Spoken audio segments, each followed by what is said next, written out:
We are muted. Oh, she muted us? No, we are muted.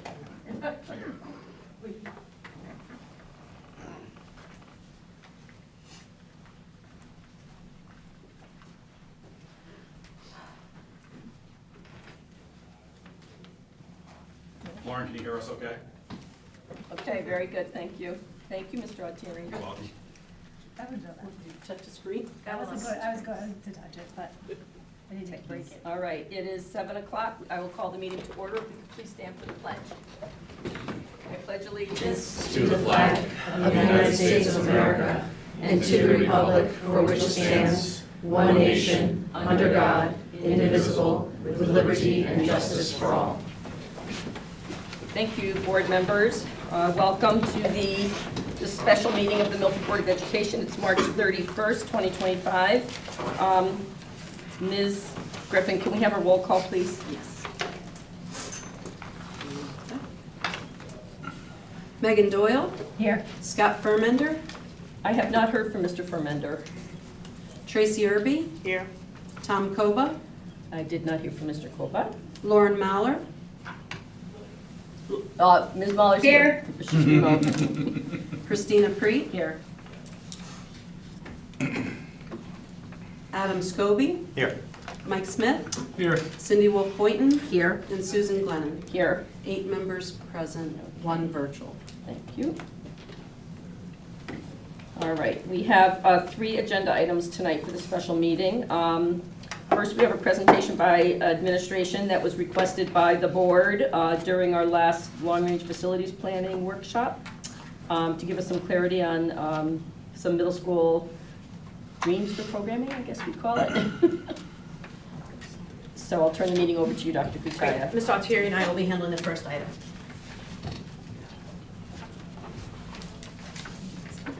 We're both Italian, so we're not going to stay behind this podium. Probably going to use a lot of our body to communicate. There is a presentation coming around. Ms. Griffin, we need one more. Okay. on this side. It's okay, I don't need it. I have Are you sure? it online. Thank you. So as already noted, this Board of Education asked for some additional information about what we as a leadership team are dreaming and hoping for our middle school programming to come in the future. This is a dialogue that has been started way before Mr. Altieri and I made it to Milford. Actually, it is a dialogue that is related to and very much aligned to the college and career pathways that exist at the high school. And in a coherent school district, one will find that you provide adolescents an opportunity to start investigating their interests and desires and dreams actually at a late elementary age. In a system that we hope to create, the late elementary, we're going to be asking kids, what are your interests, what are your hobbies? And not necessarily what do you want to do when you grow up, albeit a lot of young people are asked that. But really with intention, trying to create this pathway and tapping into a pre-adolescent's mind and development. And in a minute, you'll hear from Mr. Altieri around why middle school, what's the purpose of middle school education. So this is work that we are continuing and hoping to continue to develop, but also strengthen. And tonight you will hear where are we right now in the middle school programming. What are some of the challenges that we are facing for a couple of reasons, and also hope to pull back the curtain and show you what we're hoping for the future, and happy to dialogue with you what we believe needs to take place in order for that to be dreamed for Milford Public Schools middle school students. So with that, I'll turn it over to Ms. Altieri, and we decided we would just bounce back and forth in a very unscripted manner, so. And we're on the opposite side of the room tonight, so. Yeah, and that throws us off a little bit, so excuse our backs, audience members. So as Dr. Kutaya mentioned, middle school really is pivotal years for students' development. It's when their lives start to change in terms of their growth and development and starting to understand who they are as a learner. So our middle school administrators and teachers have a really unique job ahead of them. And when we think about why middle school, what's important about middle school, we think about a few different things. First of all, this is the time where we start to get much more depth in their academic work. This is where they start to grow as learners. But there's also that social emotional development that comes with the development of them as young people. And thinking about opportunities for career. This is the first time that we start to introduce the thought about what they want to pursue after they leave the Milford Public Schools, whether that's a career or college or the military. They start to do some unique experiences to get them to reflect upon that. So we think about middle school as really an exploratory sequence of years, an opportunity for them to try the shoe on and see what fits. So we try to provide through our curriculum, our educators and the unique activities that they do in the classroom setting, really trying to provide opportunities for them to develop those skills and figure out where their personal passions are as learners. So right now we have the opportunity to be able to do some teaming at the middle school level, grade 6 teams, grade 7 teams, and grade 8 teams. And just based on the unique class enrollments, we have some teachers that are split, 7th and 8th grade teachers as well. That is kind of a share team, and they share the teachers across the 2 grade levels. And that's the current structure. We have talked to the board through my communication with you directly that the 6th grade team structure will definitely change next year. So this is just the current school structure. And believe it or not, our kids do take all of the core courses. So there are opportunities in the schedule for English language arts, mathematics, science, social studies, but they also get the opportunity for physical education and health, as well as student development. So our school counselors are able to support some of the programming there as well, as we do some of those career interests and learning style inventories. They are helping to be able to support our learners in that way as well. So we like to think of this as the foundation for all middle school students. All middle school students take these foundational core subjects, and with the support of the board, under that student development, you may have heard it called the comprehensive school counseling, so that all of our students have access to in grades 6, 7, and 8, regardless of whether they need additional intervention with school counselors. The student development is guaranteed for all young people. So foundationally, this is what every middle schooler has access to. And you probably have heard us, Dr. Katai and I, say on multiple occasions, voice and choice.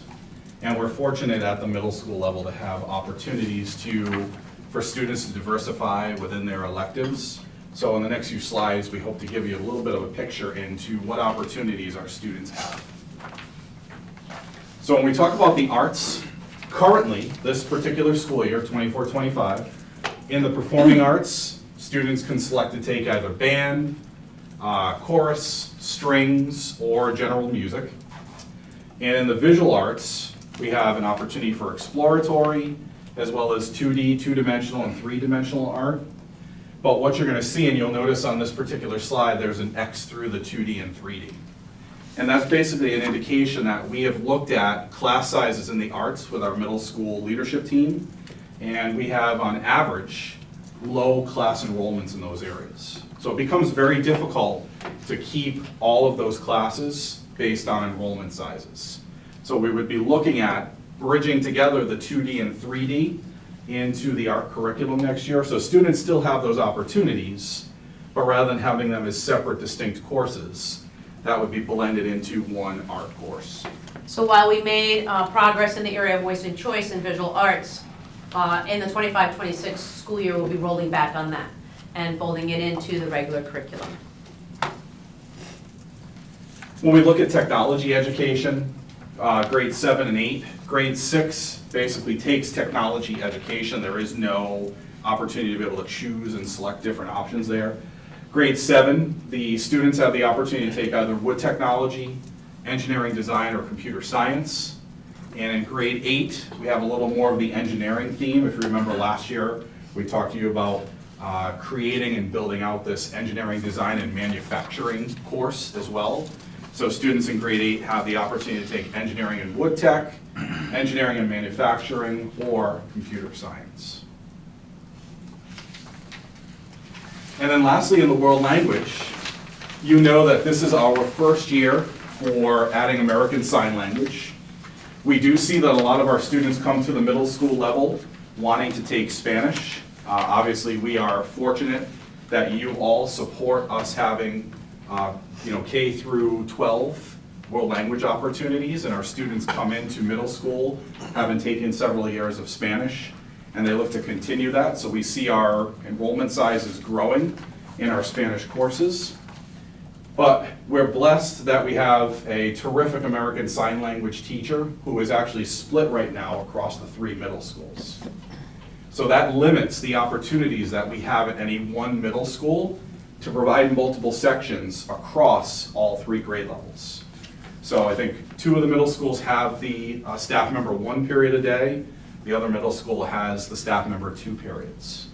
And therefore, in some cases, because of the split amongst 3 schools, we may not be able to give kids their choice because of how sometimes schedules fall out. So they may need to go to a second choice on world language. Having 1 staff member shared across 3 schools, albeit it occurs mostly in the arts, is not ideal when you're talking about some of these core academic areas.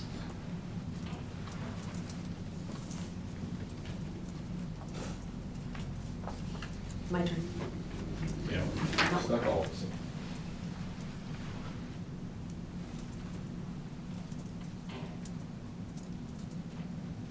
There we go. So in the Milford way, we've become used to the phrase voice and choice. That's something that I think is we've chose to use because it's easily accessible to most people. You understand, I have a voice, I'm going to make a choice. But in the education world, it could also be aligned with the phrase career exploration. And so for the purpose of this presentation, those 2 phrases are synonymous. And that really is our goal, is by asking students to make some selection based on their interests and hobbies to start that exploratory part of their lives. Now, we're not just making this up. Steve and I are not just these brilliant mad scientists sitting in offices and roaming schools and saying, oh, it would be great to make scientists or artists or drama students. Actually, this is all very well grounded in research. That there are researchers that make it their 100% business to look into the developmental nature of 11, 12, 13, 14-year-olds entering into this time of their lives. And we're basing a lot of our presentation and our work to date on national standards around middle schools, on national standards on technical education and the arts and culinary, the manufacturing world. In Steve's work with the Perkins Grant, we are well informed by the industries around us. We also are grounded in what some of the research Connecticut has been part of, particularly the Hanover Research Group. And if you were to take this, if you could click, please. If you were to click on this slide, which will be available online, just go back one more, Steve, please.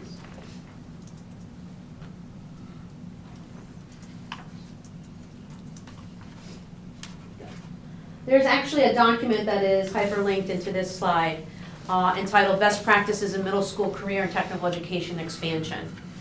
Our State Department also has a very informative website with lots of information on middle school careers and career exploration. And from that document, we took an excerpt, which I'm going to ask everyone to take a minute to read, because I don't want to read a slide to you, because it's supposed to be poor presentation skills.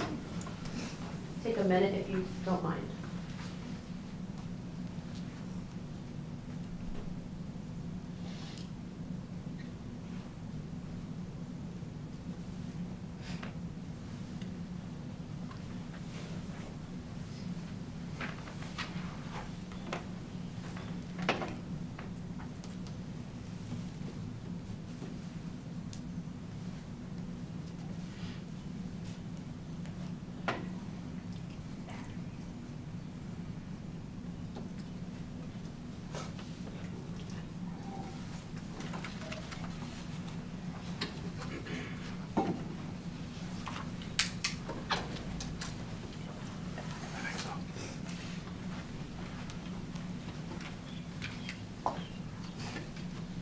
Mr. Smith, in the world of education, we have this thing called cold calling. I'm about to engage in that with you.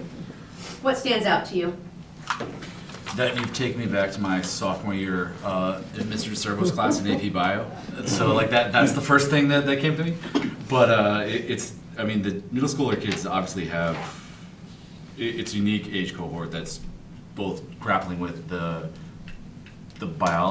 biological developments and puberty, as well as the academics. So yeah, it's an interesting age group to deal with.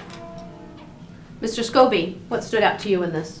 The bold lettering helped. The one that stuck out to me the most was the higher risk for disengaging from learning. That one stood out the most to me. So it's an opportune time to really engage with students. Something is happening. And particularly in today's world, with all the work around anxiety and depression and mental health and devices contributing to a high level of distractibility, we certainly want schooling to be as engaging as possible. All right, one more. Oh, you made eye contact with me. Never made eye contact with the teacher. It's a real world example. Our son Matthew at Harborside Middle School loved tech ed. And the teacher, you have to do this as a career. And he was very engaged, his work was perfect, and now he's a carpentry apprentice. He didn't do a college route, he did the carpentry apprenticeship, and he loves it. He wears a hard hat, didn't want to do the engineering route, that was fine. Wants to wear the tool belt, and it happened in middle school at tech ed. So definitely. You never know when you're going to turn that passion on, right?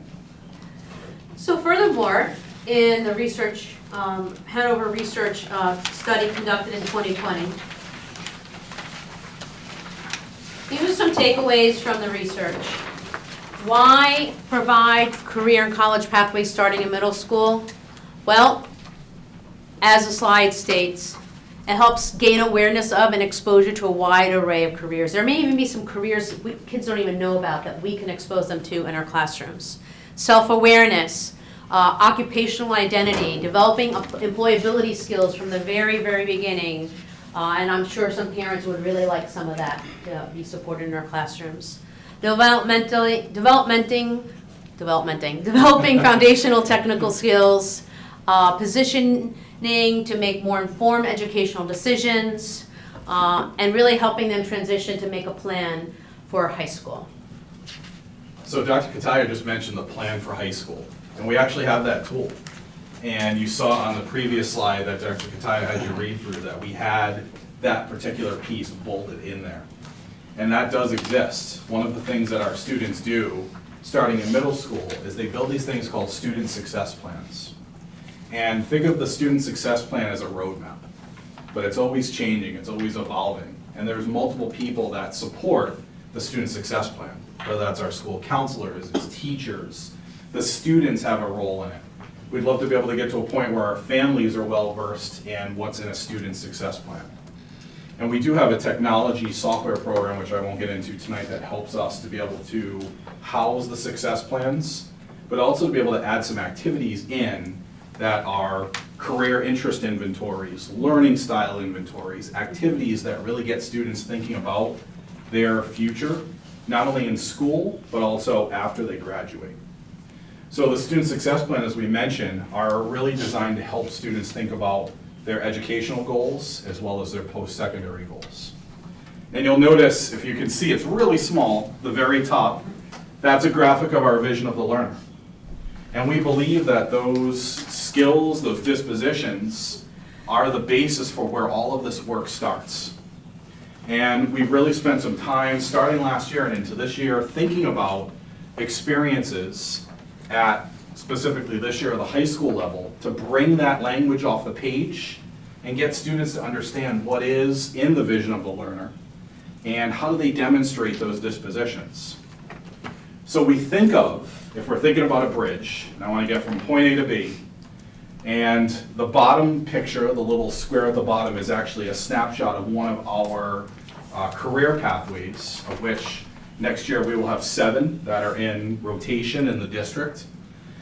How do we get students from the vision of the learner to be successful within one of those career pathways? And we'll talk about the career pathway piece in a moment. And that intermediary really is the student success plan. That's the bridge to help students get there. So we've talked to you about career pathways. Last year, we actually did a presentation to you where we got into several of the career pathways that we offer. When we think of a career pathway, it's a coordinated series of skills, activities, and experiences. And when we say coordinated, we're bringing together not only the core courses that Dr. Kataya and I mentioned to you early on, but also courses that are specific to that particular pathway, whether it's computer science, finance, management, entrepreneurship. And we have been really intentional about expanding our industry workforce board. So Mrs. Swanson has, over the last 2 years, added additional representation to our industry collaboration board from all over the business community to help us think about what are the skills, what do we need to prepare entry-level workers into the workforce. And many of our CTE teachers at the high school actually sit on that industry collaboration board with us. So we're making sure that the work we do and the career pathways we put forward are aligned to the needs of our industry. They're relative to careers that are going to be high paying, high wage, and high skill in the next 10 years. And what drives all this work is the state of Connecticut has built a series of 12 what they call career clusters. So if you think about a career pathway here, if we went up one level, that's what we would call career clusters. And again, it's based on, Dr. Kataya mentioned Perkins, which is our national program that helps to drive and oversee our career and technical education programming. We have a total, so if we're talking about the 12 here, we have 7 different career clusters on this colored diagram here that we have career pathways developed for within the Milford Public Schools. So again, we're aligned to industry standards, workforce needs, but also what we're seeing in terms of national programming and career force work. So we want you for a moment, put yourself in the time machine. And if we were going to say, let's think about what the future of middle school could be, I want you to understand that the possibilities are limitless. And we try to put up here between Dr. Kataya and I, if we could have a just, let's create it right now and put it out there across our core content areas, our arts, our music, our career and technology courses. Look at some of the different opportunities that are up there. So we could have courses in Building Towards Broadway, and that is really an opportunity for students to get involved in the theater arts, understand how to prepare a stage for a Broadway show, management of the talent that is acting or dancing, depending on whatever the production is. Life design, we've talked about this before. Dr. Kataya and I have a dream that we'd be able to offer a course that gets students involved in so many of those essential life skills. Planning a meal, forming the grocery list and going out and doing things on a budget. Balancing a checkbook. How many of you still use the checkbook? We want kids to think about that financial piece as well. Simple household repairs. Things Change that a light bulb. Yeah, how to change a light bulb, how to do some of those things like change a tire. Like how could we build that into a course that has those essential life skills that make sure that regardless of whatever career path you go into, you have those skills ready to be able to be successful in life. So this was literally a brainstorm that Ms. Altieri and I developed, and we said to each other, so what would we dream? And this is not a comprehensive or definitive list. These were just some things we thought, wouldn't it be great if we put ourselves in the time machine and we're looking through the middle school program of studies, that these might be some of the things we offer our students. Above and beyond the core subjects, above and beyond that list that I mentioned is available to everybody. And we're not talking about industry standard 18 to 21-year-old experiences. Again, I'll underscore the word exploratory in nature. That we give students an opportunity to explore the possibilities. So they may be saying to mom and dad, I think I want to be a photographer and work in journalism. Well, let's give them some opportunities in middle school to do that. Let's give them a semester or trimester in Photoshop. And working with cameras and doing different things and digitizing a visual representation of the arts. So this is not a exact list of what we want to create. It is just I can't speak tonight. A medley of possibilities here. So what is standing in between us and this big dream? So this evening we are, our intention is not to create a full comprehensive analysis of the, what is allowing us to get to this dream and what are all the challenges, but instead we'd like to bring to you what we see as the two primary drivers at this time. And in fact, it's the primary drivers that have caused us to collapse the 2D and 3D. And it's also causing us not to expand our tech ed any further. So let's talk about class size for a minute. If you could just stay there, Steve, don't move, okay? Don't be click happy. So class size, and what I mean by this is that at this time, because of our declining enrollment, we're about to share with you in a second what average class sizes look like at the middle school. And I would categorize them at best artificially low. And in some cases, class sizes that are lower than our elementary class sizes. And as an educator, that's probably not a practice that we want to continue. When you take a look at your class sizes, one practice would be you want them the smallest as they can be at the elementary level, right? And 7 years ago, this board took a step in making them smaller. But when we take a look at class sizes,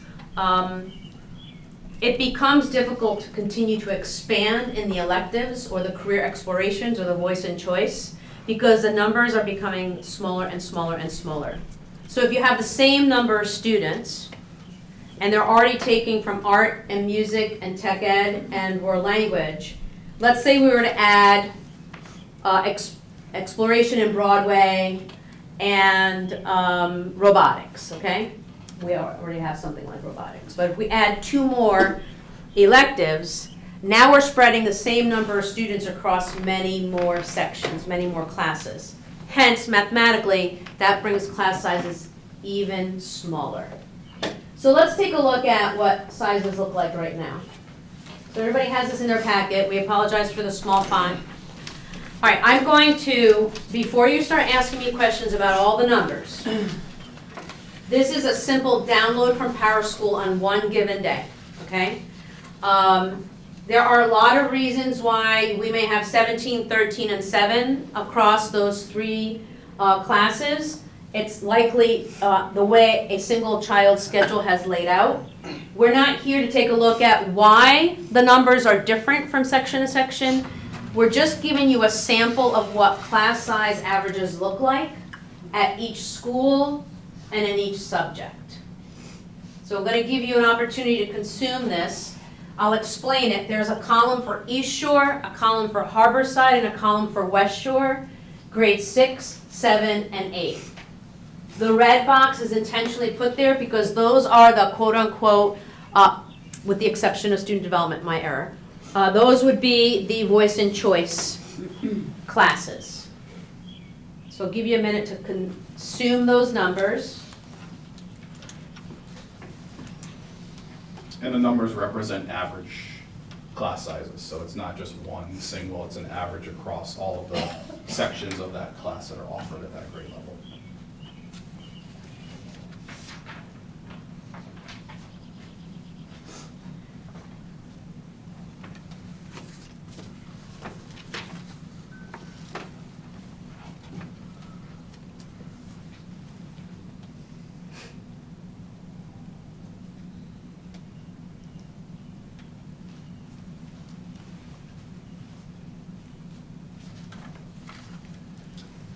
So from a financial perspective, we struggle as a leadership team to continue to add staffing and programming at the middle school because what that will do is further reduce average class sizes to a point where we're looking at class sizes below the number 10. Now, that is not altogether outrageous, because at the high school, we've had conversations that we will continue to run AP classes even if it's in single digits. And we agree that that is a theory that we will invest in because we want high-level rigorous courses for our kids in the AP world. So if you were doing analysis of AP enrollment, some are much higher in the 20s, but as a child gets older, junior year, senior year, those high rigorous courses, Calc AB, right, research, you may find numbers below 10. But that's much more common and, in our view, acceptable because you don't want to not offer high-level rigorous courses for some kids. And they're highly specialized at that level, so. But if you're talking about 6th grade art, it's hard to justify a class average size of 11. And if we're talking about world language, in some of these cases, 16, 14, 10, 12, those numbers are smaller than some of our primary grades. And it's not that class size doesn't matter at the middle school, but if we were to continue to add specialists or career exploration or voice and choice, it continues to make those class sizes smaller. And on the side of educational experience, especially in an exploratory environment, it's much more engaging when the classes are full. Have you ever been in a really teeny tiny class as an adult? I've taught, God bless you, graduate courses with 6 students and with 15, and the dialogue in 15 is much more rich. And what you can do with 15 is very different than 6. Now there are some caps that we want to create. If we've got a lot of kids on hand saws in tech ed, we definitely want to create some caps there. And in some cases, we aren't able to expand because we don't have specialized spaces for it. Harborside being one example, East Shore being another example, where if we want to expand tech ed spaces, we would really like to have a second space with specialized equipment and just the fixtures, etc.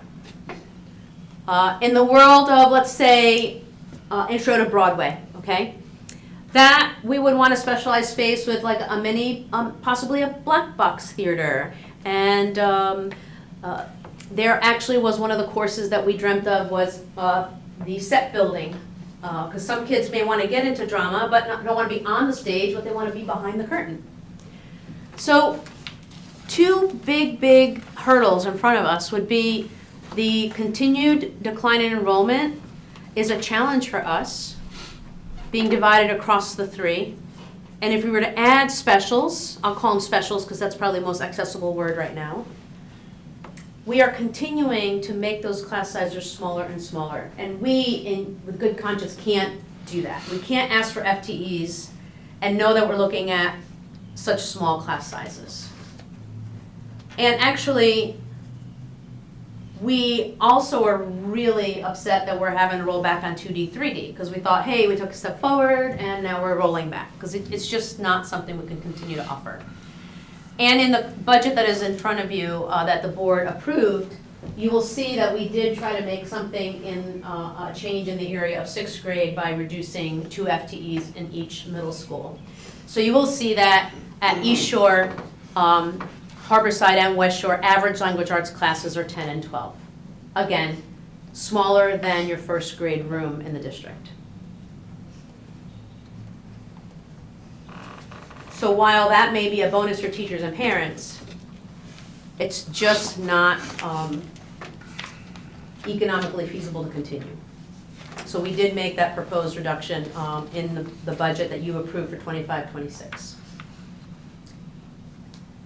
So at this point, we shared with you what's the current state, what do we dream of, and what we believe are the obstacles facing us to continue to build this middle school dream. Beyond really great core subjects and really great core electives, but I could speak for both of us.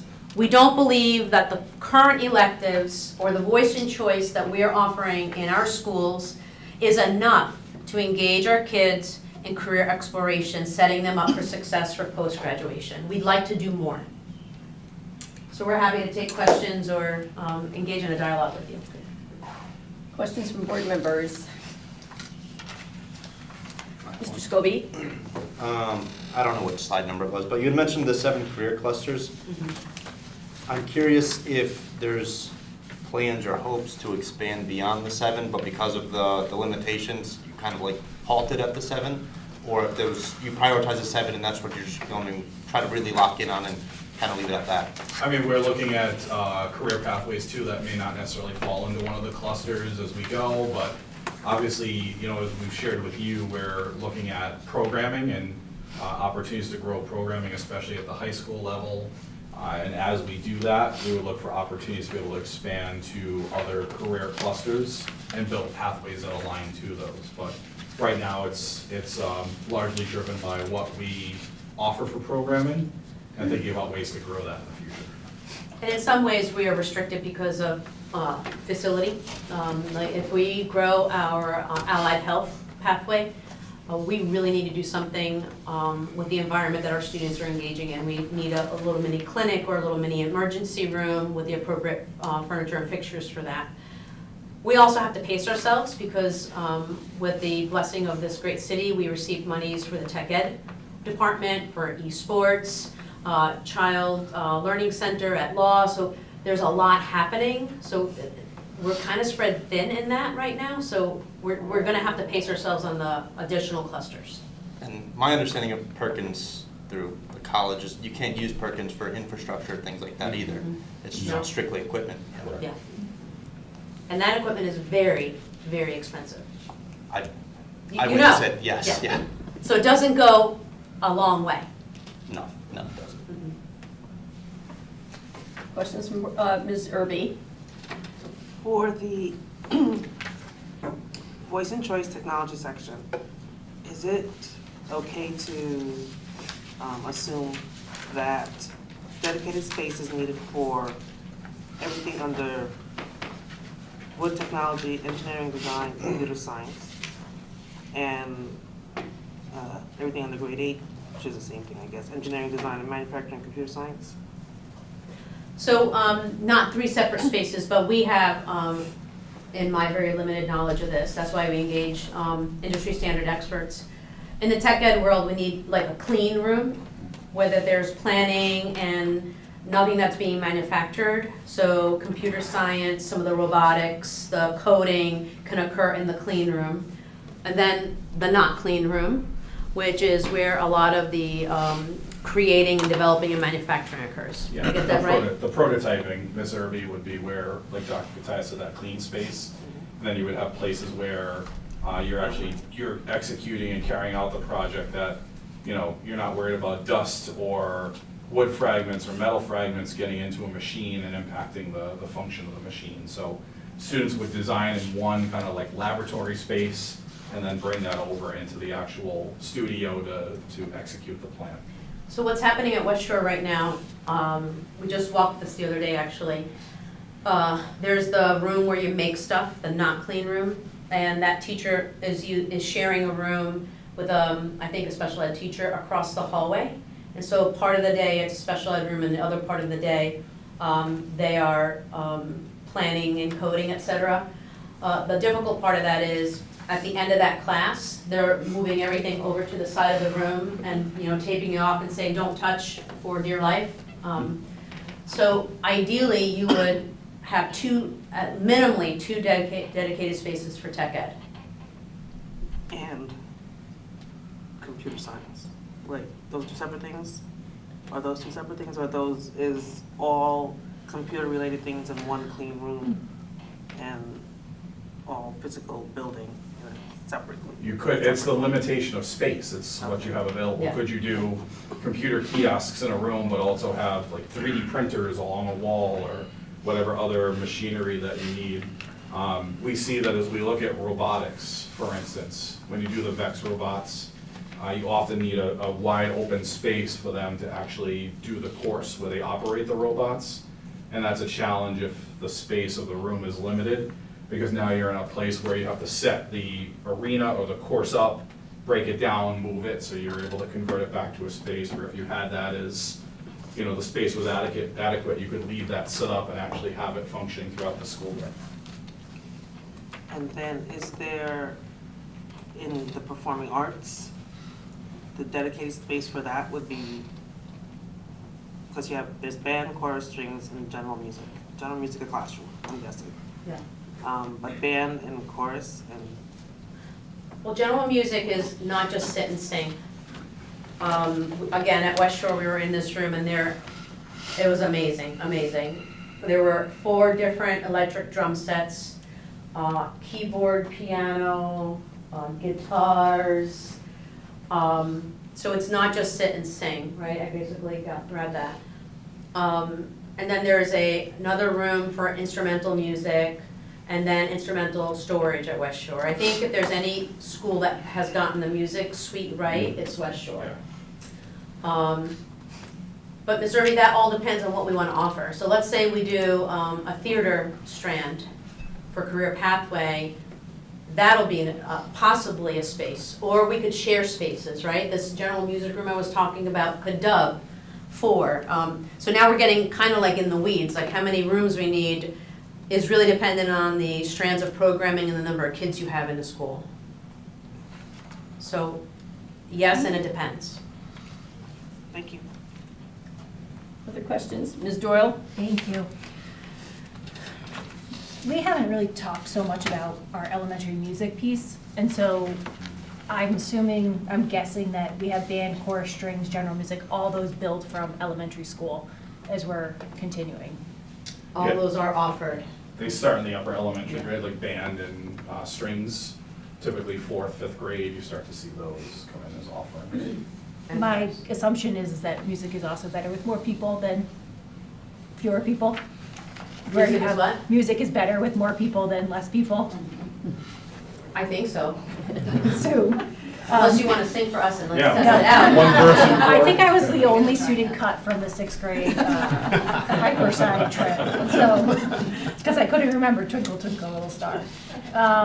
But, so, my point is we're continuing these trajectories across from elementary school, middle school, opportunities that we're continuing for music through that. And so the same idea is through technology, that we want to start in middle school and move through high school in that area. We don't have that opportunity currently. We just want to align, we want to start that career pathway with an exploratory opportunity at middle school. So just for understanding, 6th grade classes are all 6th graders. All 7th grade classes are 7th graders and all 8th grade. It's unlike high school where there's mixing of students of 7th and 8th. So that, I think, is unique to middle school so that there is no overlap because there's so many needs there. Can I put a button there for a minute? Yeah, But the future, let's say that there's a Broadway class. right. The future may be that there are 6th, 7th, and 8th graders signing up for that. Okay. And that's probably more developmentally appropriate because those skill sets are not necessarily spiral in nature like mathematics would be, right? Mm-hmm. But, you know, Broadway is Broadway. Dancing Right. is, I mean, I'm sure there's some developmental nature to that, but it's a little different. So I don't know that that would always remain The case. true in the elective exploratory side. Okay, so there is opportunities there. And then for the language arts, when you say one section, or the one teacher for ASL is across 3 schools? One FTE, One FTE. point 3, point 3, point 3. Point 3. So what is that, that's one class in 6th grade, 7th and 8th grade? Or what does that usually generally break down Not to? sixth Which is just in 6th grade right now. Just in because 6th grade. We just started it this year, so next year it has to go into 7th also. Okay, And so we're adding ASL teacher in the budget for next year. okay. All right, thank you. Just to go off of that, you had mentioned, I think with the world language, and I'm not sure if this was just for ASL, I think, that at 2 schools, it's 1 period a day, and at the other school, it's 2 periods a day. That was just for ASL. Yeah. That's just for ASL. So that's 1 period a day at each of the 2 schools. At 2 of the 3 middle schools, it's 1 period. 2 The other of the middle 3. school is 2. I believe Harborside is 2. Just in the 1 grade. Just in the I have a one. hard time with Yeah. I have a hard time Can you tell us visualizing when this. ASL is offered at your school, do you know? I think it's period 3. They start at Harborside, then come to us, then go to each. So in one day, that But teacher we on that. just have her 1 block, and I believe Harborside has 2, and East Hill has 1. Yeah. So that's 4 altogether. 1 and 2, 4 altogether. Right, She has to travel, and obviously. the contract requires us to give her travel time because she is split. Okay, So, all right. So that's what makes up the full Full day, piece. Yes. especially since she's traveling to 3 schools. Okay. I'm sorry, I just wanted to piggyback off that, Liz. No, I don't have anything else. Any other questions? I have Mr. another. Sure, Mr. Scobie. So you mentioned that in the future, I understand this requires a bit of a crystal ball, so I don't expect to have an exact answer to this.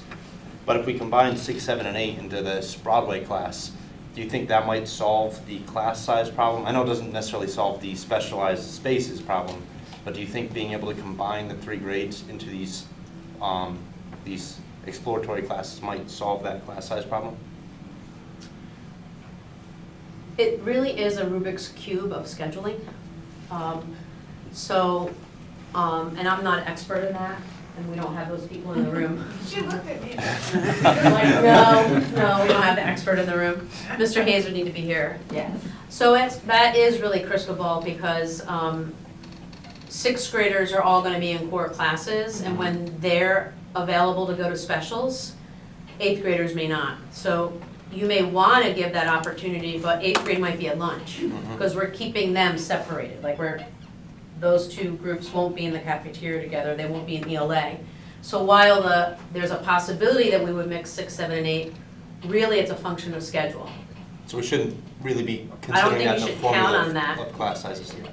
Okay. Particularly since we do, in 6th grade, want to create a little mini hedge of protection, right? To make everybody, at least that first quarter, make everyone feel like our little 6th graders are going to be okay, right?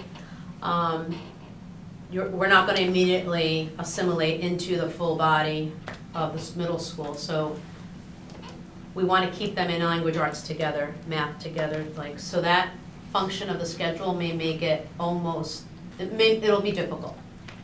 Is it fair to also say that a course like the example you used was Broadway, that kind of lends itself to kids of different ages? Yeah. Yeah. Whereas some of the other more technical courses would not, because they need foundational skills and learning before. Well, as we build this, we might, like a high school program of studies, create prerequisites. Mhm. So in order for you to do robotics 2, you have to do robotics 1, and a 6th grader wouldn't have robotics 1, but a 7th grader or an 8th grader may. So depending on the technical skills, and that could even happen in Broadway too. I mean, I don't want to dismiss the arts here, but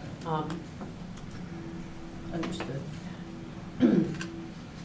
Ms. Preet, did you have questions? Yeah, it's more of an observation, when you were mentioning on the slide, planning to the future, student success plans. I vaguely remember that these existed, and I think, Mr. Oteri, you mentioned getting families involved to understand. And what sparked a thought for me, and again, more of an observation, you know, when they get to high school, they have guidance counselors, that follow them through and work with them, freshman, sophomore, junior is most important, and senior.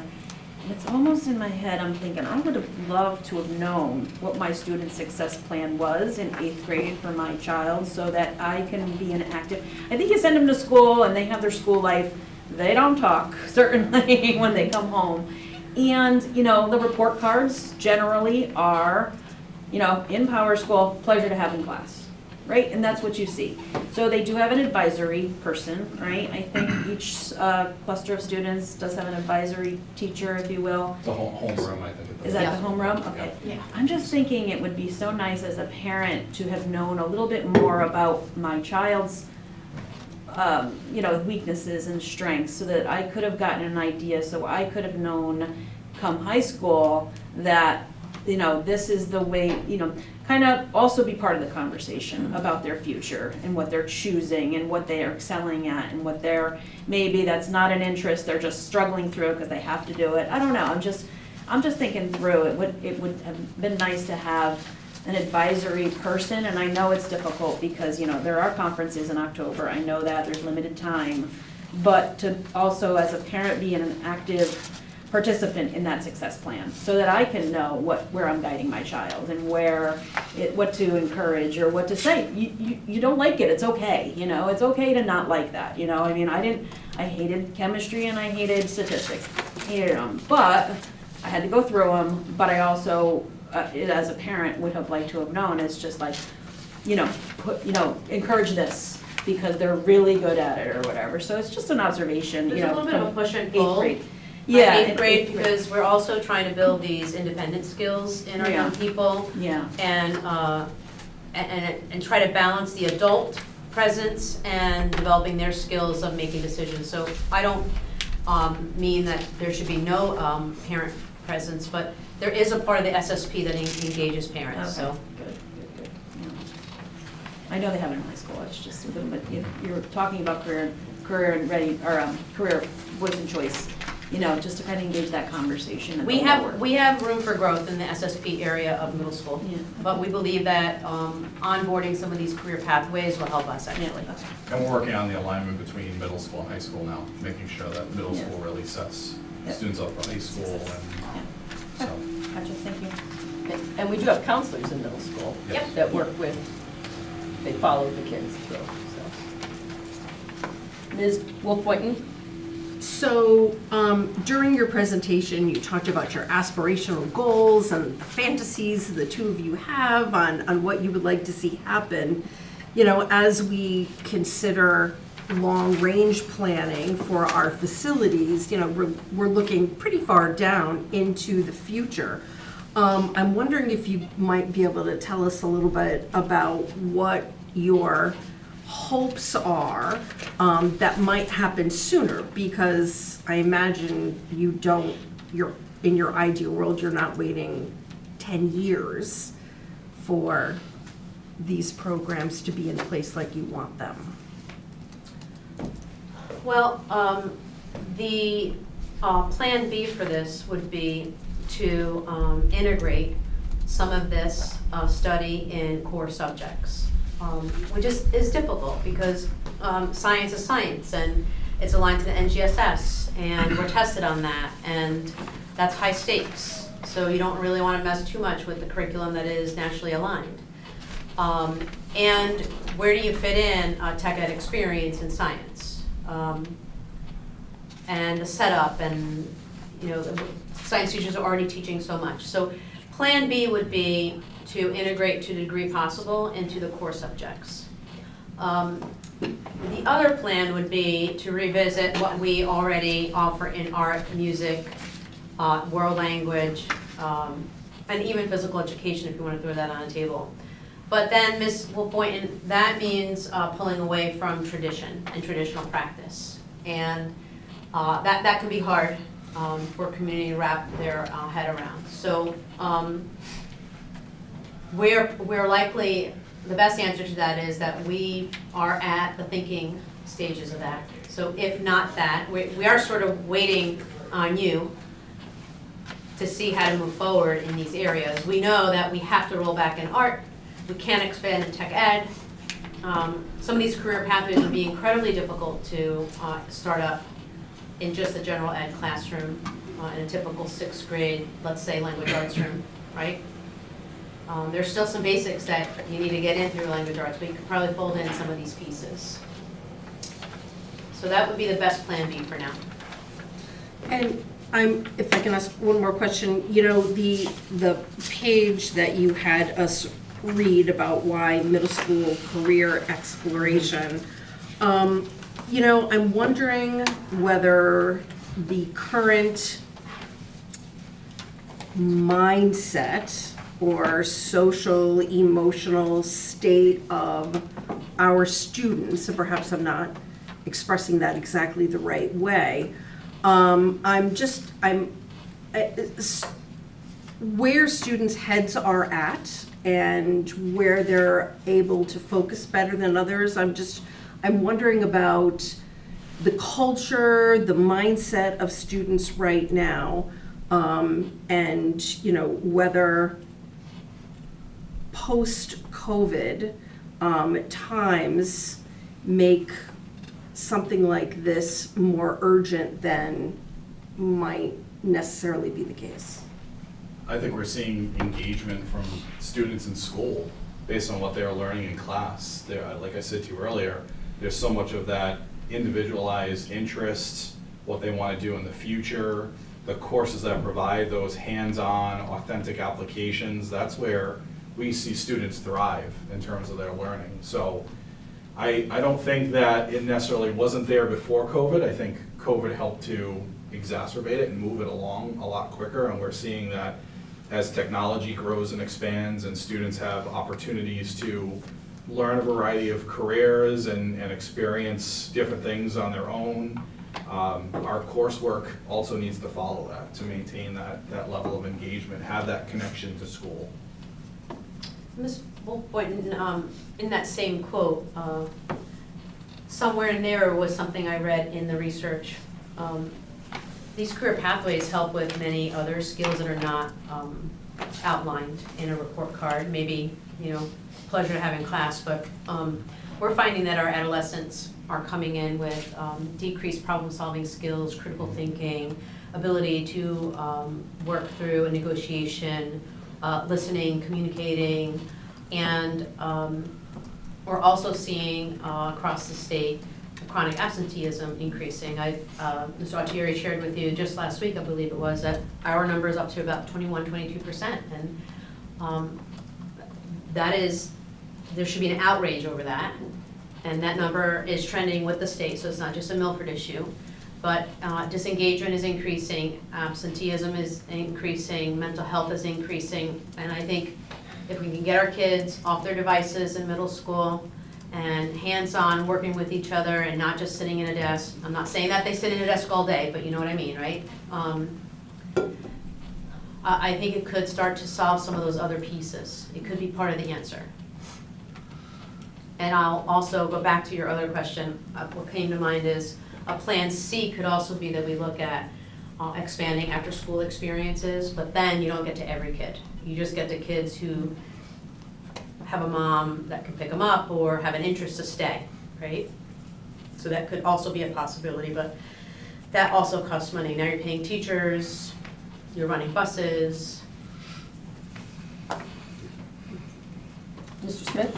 Yeah, first, apologies if you said this. I was scrambling to find all the different other contextual numbers that I wanted to have before I started asking these questions. But so on this chart about the enrollment per grade in school, about how many classes are you running per grade level to get to that average class size?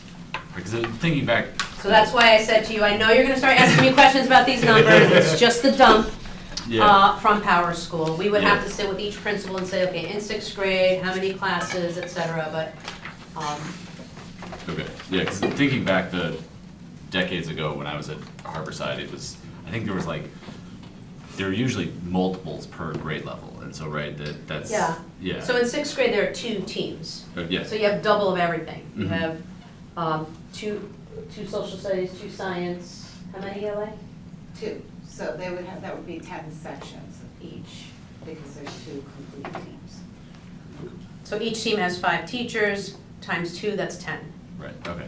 Yeah, because looking at these, and it was interesting and informative to me to see that based on these numbers, that East Shore had the lowest class size, and then Harborside and West Shore were relatively tied across the spectrum. And then pulling up the SLAM report, if we're looking at that, right, in projecting out a decade, our middle school census increases by 65, and our high school census decreases by 170.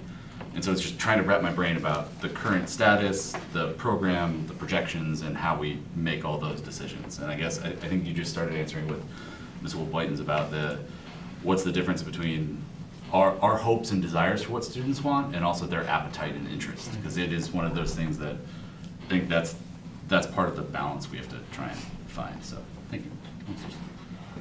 Ms. Mahler, do you have questions? Still here, promise. Yeah. A little bit of a question, more just an observation in listening to this explanation, which is really helpful, and thank you. I think we've initiated some of the questions about this in a previous meeting when we were discussing the idea of whether or not the competing priorities of limitless voice and choice were to be balanced out over time with other priorities that we have set for ourselves as a district. And so I think that is still a question here for us. At what point does voice and choice, which we all agree is a good thing and is a good option, and we want to give students as much option in the career pathways component of that is obviously, we saw the science, we saw the writing, we saw the research, great, we all agree that's good. But at what point does that run up against other priorities that we have as a district? And I think that's one of the things we have to consider going forward. It can't just be something that we consider in a vacuum. In a similar way to many of our other choices where we can't consider how do you get bigger class sizes by perhaps consolidating across the board and putting, more kids in one space who take more classes, and then your class sizes go up. This is obviously very tightly linked into and is related to the facilities conversation that we were having before. That's where this came from. So I understand this is presented in the context of if there weren't 3 middle schools, if there were only 2 middle schools, then we would have more kids taking each of these classes and could then therefore probably offer more things, such as the Broadway class. And I would take the Broadway class all day, every day if you offered it, but having said that and thinking that it's still, great personally, there are still competing priorities for a district that we have to balance out. So it's important that this presentation and this information be considered as part of a comprehensive view of what we're looking at, not just as something in a vacuum of, yep, it would be better if we had the spaces problem was fixed and the class sizes problem were fixed. And there are solutions obviously to address both of those. So that's a piece as we're considering all of those things going forward that gets factored in. It's more a variable than it is the entire equation to solve. I think there's also, I'm struck by a little bit of irony in this conversation here as we're talking about aspirational goals that we all have and things that we want to do and waiting on us to make a decision about facilities and we want to expand to do all these things, when in reality, the specific reality facing us currently right now is that the Board of Finance just cut $1.3 million from our budget. So this is less of a question of what do we want to expand to next year? And okay, we've just been handed a budget cut that none of us here think is a good idea. None of us here voted on, but an unelected board who did not spend the time on it that we did has felt that it's a good choice. So there's a little bit of an irony, I find, in talking about how we can aspirationally expand these amazing opportunities for our kids, when in reality, we're faced with something that's pushing us in the exact opposite direction. So that the sequencing of conversations, I think, is one of our challenge here as well. So this is great, very helpful. Will obviously feed into all of our ongoing work about facilities and budget and programming, but the thing facing us right now is not whether or not we can find a way to increase class sizes and expand choice, but how can we take this thing that has been imposed upon us, fingers crossed it gets unimposed, but at the moment has been imposed on us, and actually continue to provide what we currently have, which is what our budget did prior to that cut, currently provide, continue that for our students next year. So I'm struck by the irony and looking forward to the long-term conversation later on. Thank you, Ms. Mahler. I understand the irony piece. I do want to make a point that, in this conversation that we're having right now, we're not talking about next year, what we're going to do next year. This is conversations that have long-term And not the first night we're talking about it. right, So. long-term dreaming. So it does all tie in, I think, to the for me, it ties into what I keep hearing from parents is that parents they want more opportunities for their kids. So whether it's voice and choice, whether it's middle school athletics or whatever, that's what I keep hearing. So I think it all ties into that conversation, clearly. I think it's absolutely, just to wrap up on that, part of that Save Long-Term conversation, but it can't just occur in this room because there's other parts of the city that are going to weigh in and impose their will upon us, such as we're seeing right now. So the conversation has to extend beyond just what we're having. Do we have other comments from board members, questions? Okay. All right, thank you very much. Thanks. This is just another piece of information that we should put into our toolkit of data and reports and et cetera that we've been accumulating for our long-range planning work. We'll touch on that as the last agenda item, but we will now move into the next agenda item regarding some preliminary considerations for the budget adjustments that we've as Ms. Mahler said, have been handed down. Ms. Muller, you should be getting a worksheet in your email, right? Yes, I emailed it to her. I do want to, I want to preface this by saying this is preliminary. It's at the very top of the sheet. It says Correct, preliminary. You know, with the size of this reduction, we need to start having conversations sooner than later, but there's no decision-making until after the Board of Aldermen makes its final adoption of the budget later in May.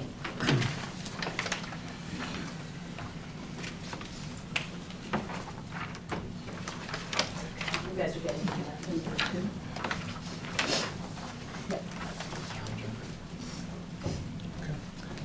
Thank you, Ms. Glennon, members of the board. So as Ms. Glennon mentioned, these are very preliminary conversations, and I did want to just start out by acknowledging that we are starting these conversations much earlier than we normally do, based on the size of this reduction and the possible impacts of it. So there are two documents that are handing out right now. Ms. Griffin will be handing those out around you. Most of you have them in front of you.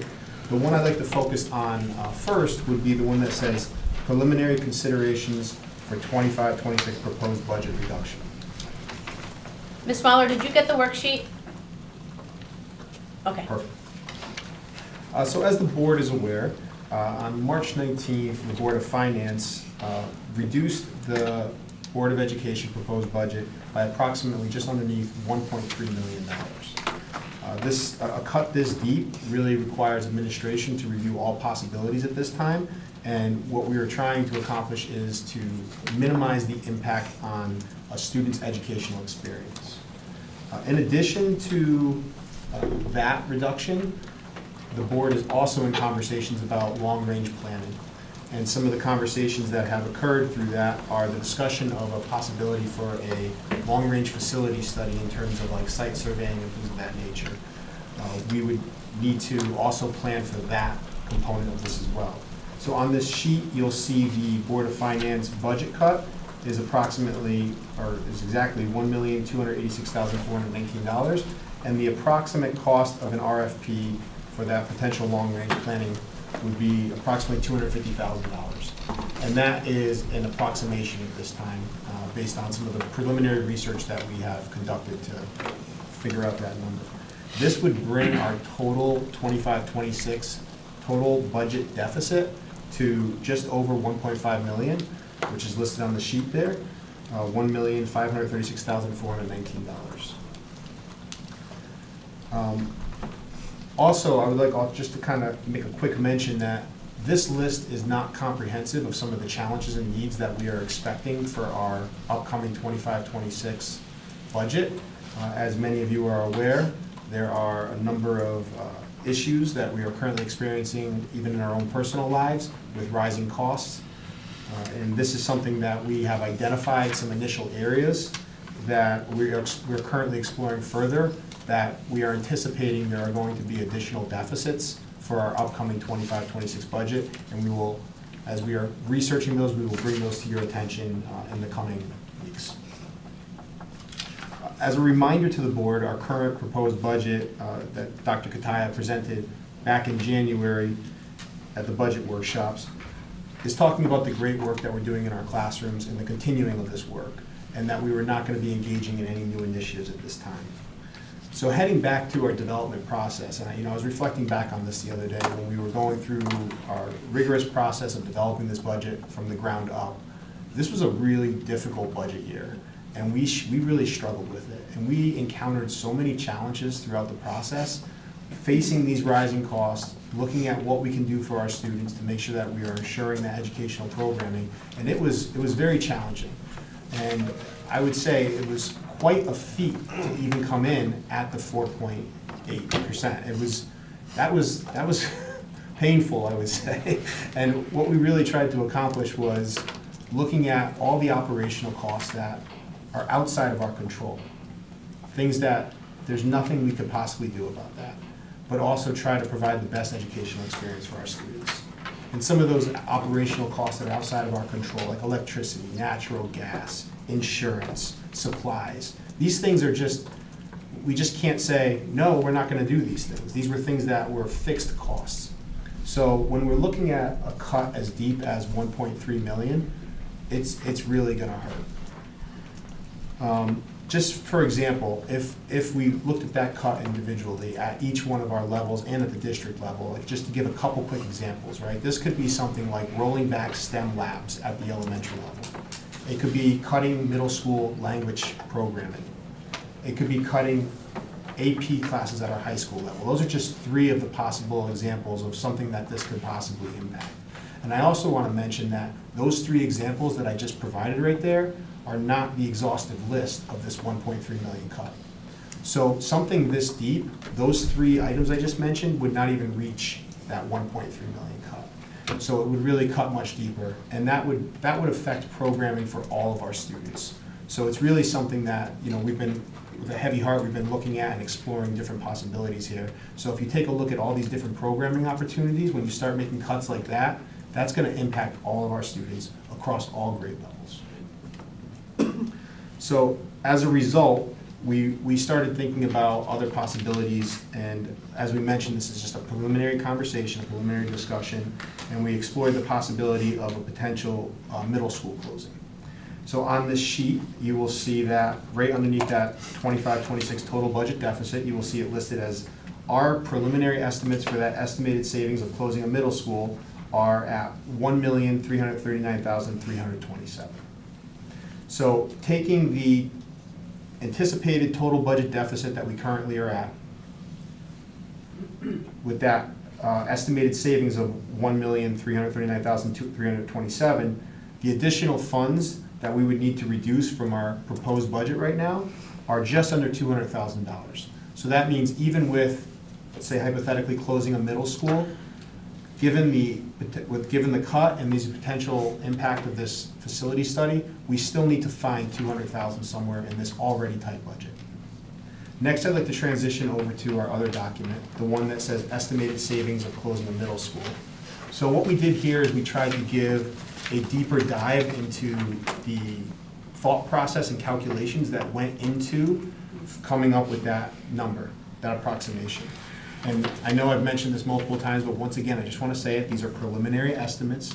As I'm sure you could imagine, something of this magnitude would take a lot of time and a lot of effort to ensure that we are getting the most approximate dollar amount for each one of these items.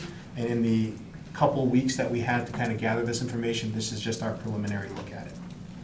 And while I'm not going to go through and enumerate line by line for this, I did want to call out that you're going to notice some of these line items are not reductions, right? So the cost of, so when you look at closing a middle school, not everything is going to result in a reduction.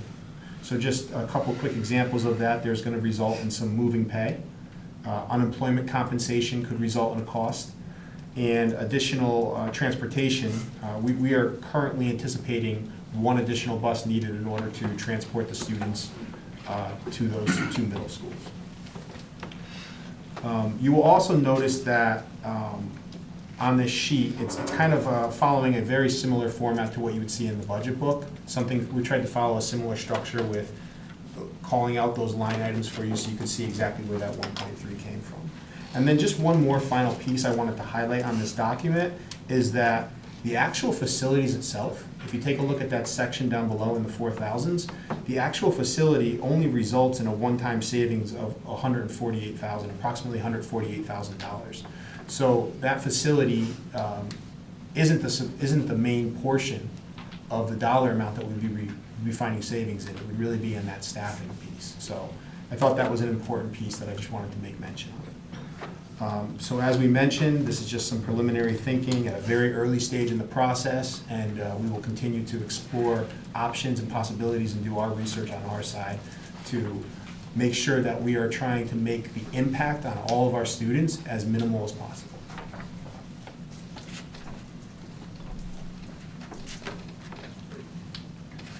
This time, I'm not sure if you have any questions with any of that information. I'm happy to answer any questions you may have. I would just say going forward, I'd like to see other options as well as we move forward, similar to how we did a couple of years ago. We will do that. In fact, we're already working on that list. I would want to get some indication from the board, if possible, before the second or third week of May, if this is a reality. And I don't know if that's possible, but that means having kids pick classes, rerouting buses, dividing children up, notifying, et cetera. So doing that the last week of May into August just truncates the process. So I mean, we're sitting here on March 31st with this as a possibility. Well, I think it should suffice it to say, some observations that I've considered over the course of the last couple of weeks is that, this is the second year that we've had to come up with $1.3 million. Same thing happened last year. Last year we for the most part, I went back and I looked at the reductions that we made last year. More than half of the reduction came from buildings and grounds, which we, again, in this budget, pretty much flatlined as much as we could. So, we don't have any more buildings and grounds monies to reduce in order to make up this current $1.3 million. So clearly, for me, plus there's no new programming in this budget that we're discussing. So clearly, the money's going to come out of either existing programming.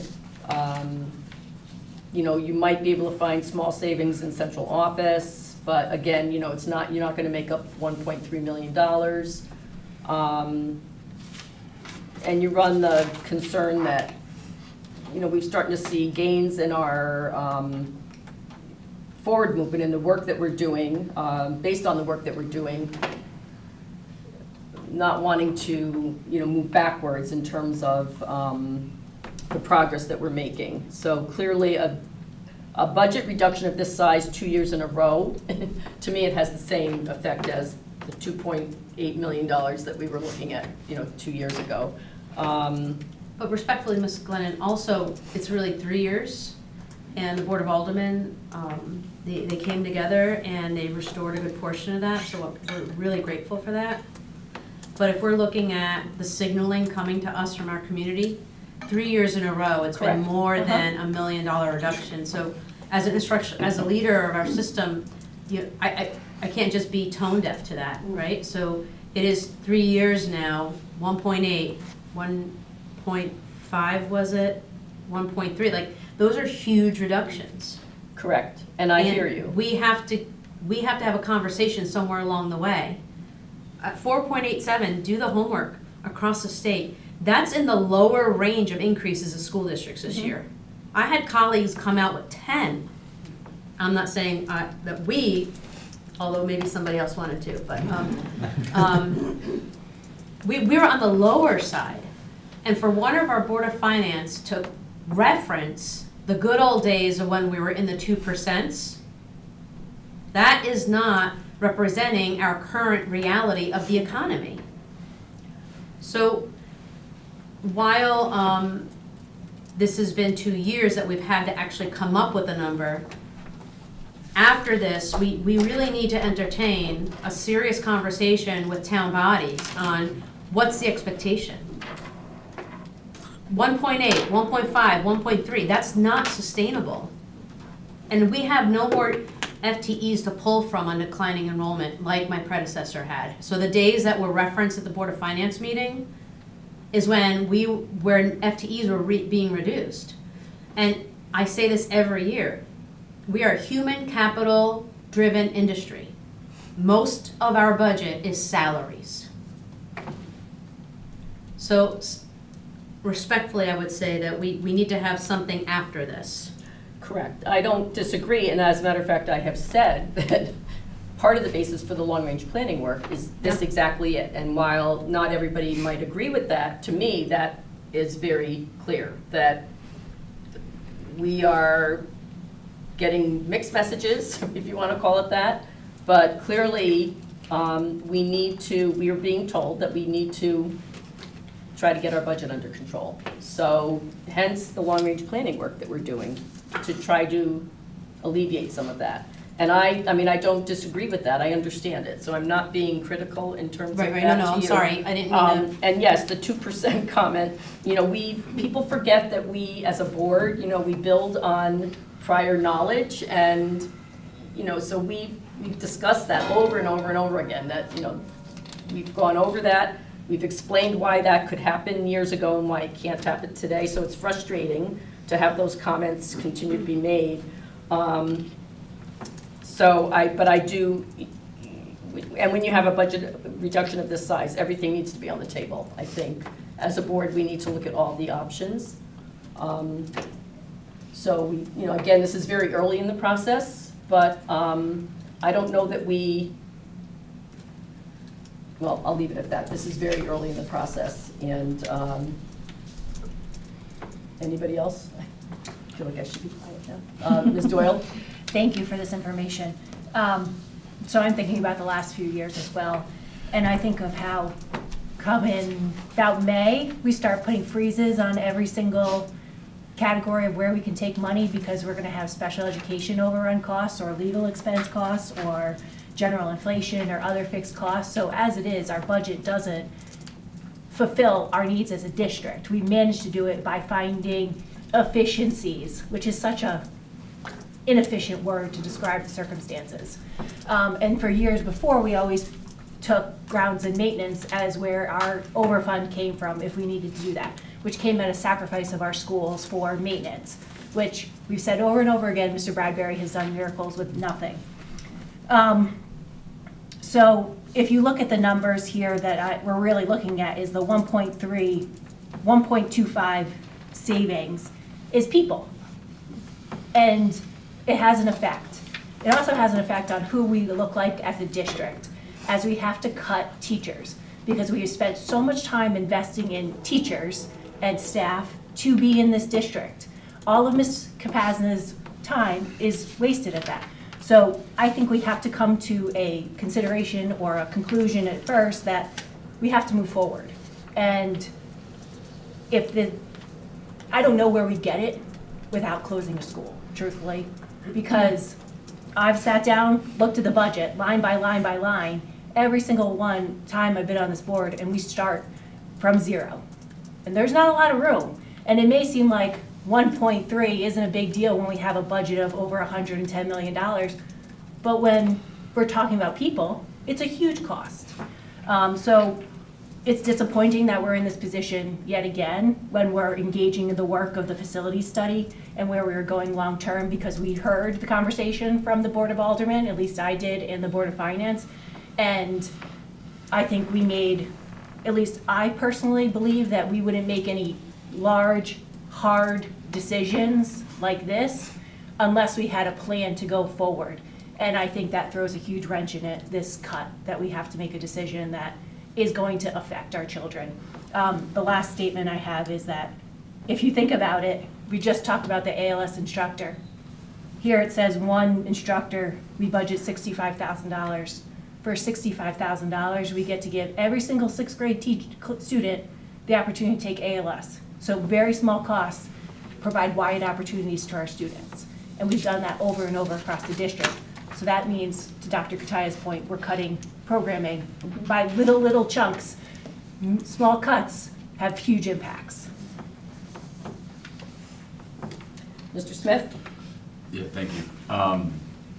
To look at the proposed cuts, to say it's anything less than a gut punch is an understatement. I feel like at some point, like, I'm very fortunate that I get to now serve on this board, but it does seem kind of like Groundhog Day 2 years ago when the Board of Ed suffered that big cut and we're outside City Hall with hundreds of parents talking about the terrible choices that the previous board and our community was faced with. And it is frustrating to find ourselves here, especially in light of what I felt came out of that conversation 2 years ago was a desire to have a long-range study and a long-range plan and figure out what we want to do as a community.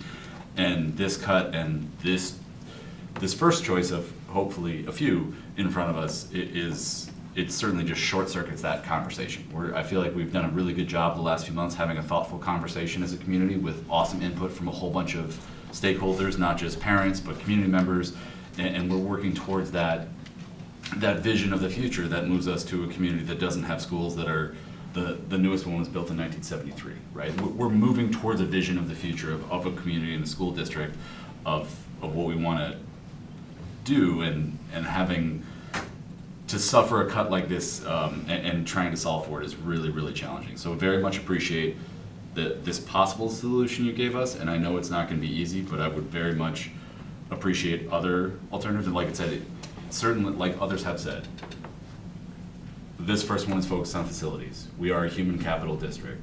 I think we need to be honest with the residents of our community about what this will mean either for facilities or for lack of opportunities when it comes to our children learning because you have to reduce headcount. And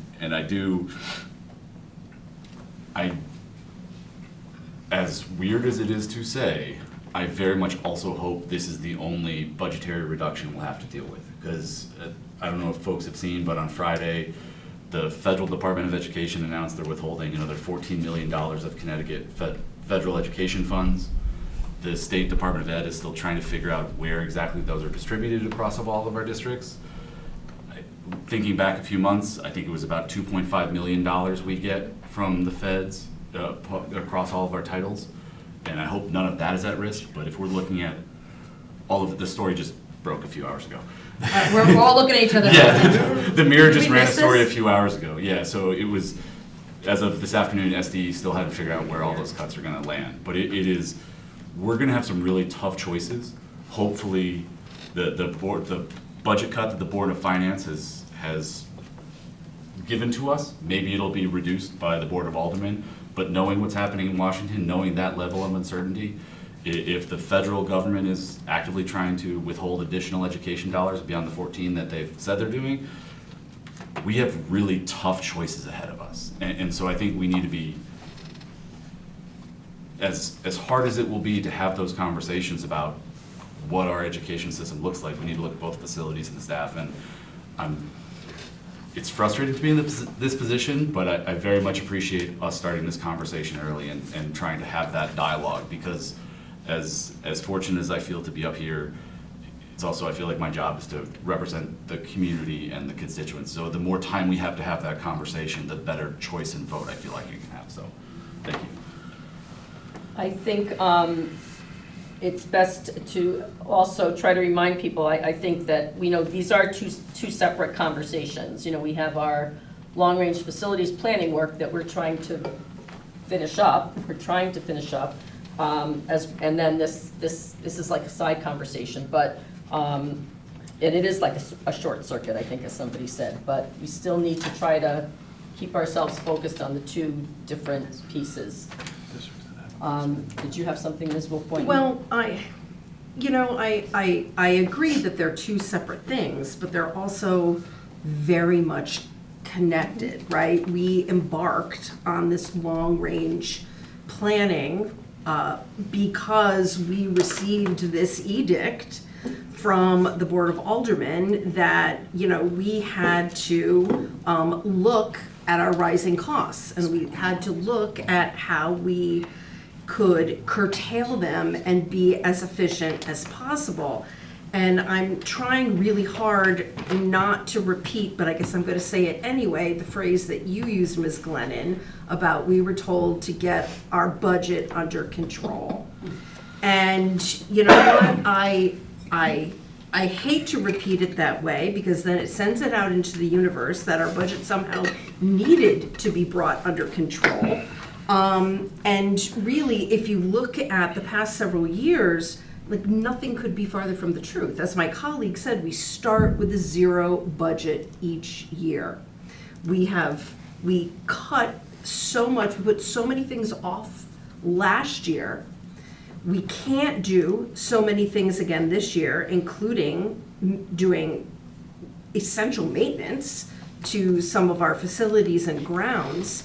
And we're at this point here where we created not just a lean budget for this coming school year, we created a skeletal budget.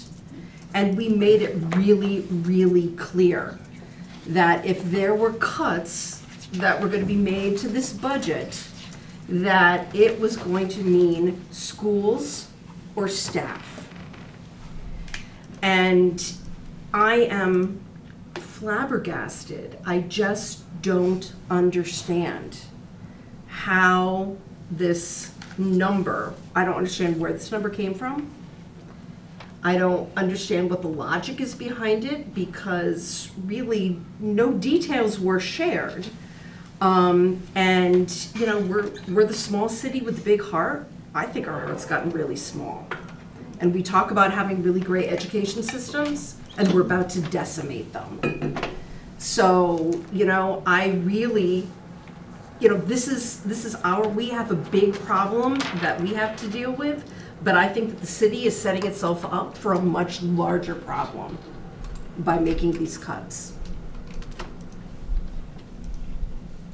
Ms. Muller, do you have anything you'd like to add? Oh, yes. So, several thoughts coming to mind and trying to pick and choose the right ones for the right time.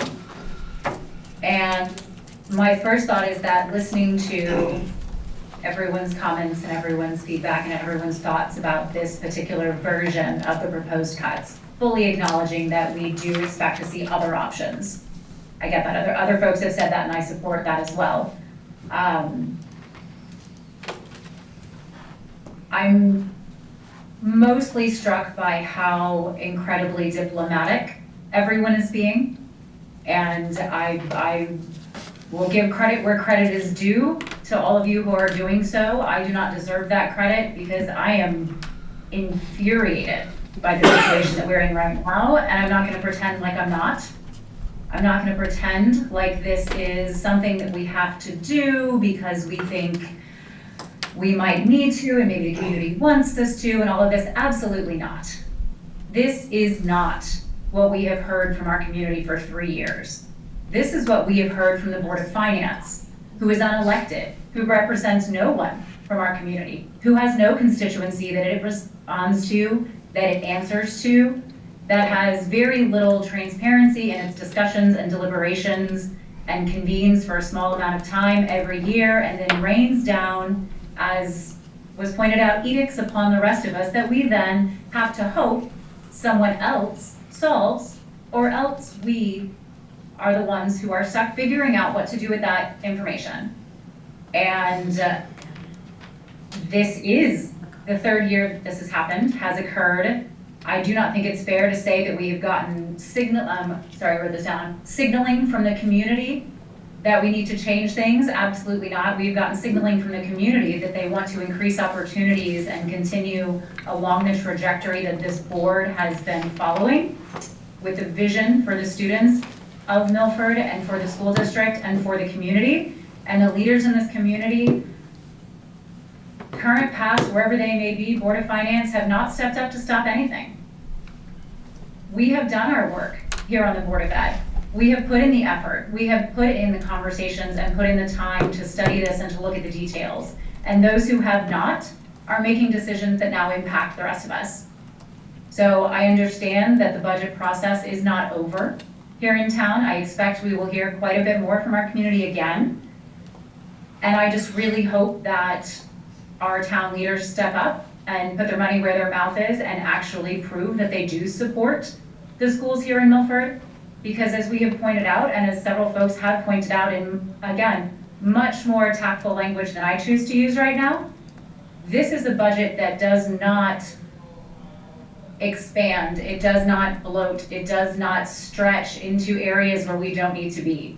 It does the exact things for next year that have to happen so that we can continue doing exactly what we did this year. Again, a cut this size will require us to walk back significant portions of what we offer to our students in a variety of different ways, regardless of how we choose to handle any cut that may ultimately be handed down to us. So I think it is very important that we start the conversation from acknowledging that. From acknowledging that this is not something the Board of Ed is choosing to do because our work and our effort and our research has shown us that it is the best thing for our town and for our kids. Because it's shown us that it's not. But people who don't pay attention to that, who don't spend the time we are spending on this every year, have made a decision that is different. So now it's up to the rest of our town and to the rest of the process and to the rest of our elected officials to step up and to do what they can in their roles to make sure that our students aren't the ones ultimately left paying the price next year. So I look forward to continuing a lot of conversations in a lot of places with a lot of folks as this process moves forward, seeing other options, seeing some alternatives that we may have. But this is definitely not the end, and this is definitely not something that I believe for myself, I can just quietly sit here and say, oh yeah, we'll take the cut, we'll make it work, we'll make some hard choices. Absolutely not. This is something that we have every responsibility to fight as long as we can. And this process is not yet over, and that's going to continue to happen. Thank you, Ms. Mahler. Any other, Ms. Preet? Yeah, I think so much of this is extremely premature. Again, there's still the presentation to the Board of Aldermen, where I'm sure the dialogue and the questions will continue. I had suggested putting some numbers together in January with regard to the academy and some type of creative solution to that facility as well, which was not supported. But I would hope that similar numbers could be put together. This is an entire middle school, that would be 300 students, roughly. So, you know, that needs to be taken into consideration. I think there will be more questions coming from the Board of Aldermen. You know, and again, to balance that we are in the process of possibly doing a lot of facility rearranging, if not closing, in the future. So that's why I say this is premature. And I do think there will be other opportunities to find, I know it's, you know, a lot of work went into keeping where it was at 4.87, but when it was reduced to 3.7, I think it was, the request was reduced, and I always want to avoid the word cut. It is a reduction in a request.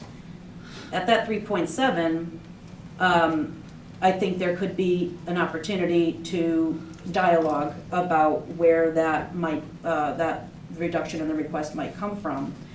And again, I think there was dialogue among the Board of Finance of the economic realities of all of the taxpayers, not just our students and parents. We need to be cognizant of the rest of Milford and our constituents.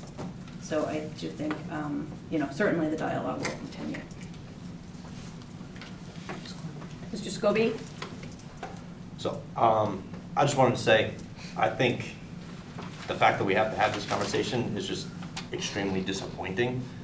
I mean, Dr. Kataya mentioned that we've seen the continuous cuts year over year, reductions year over year from the budget.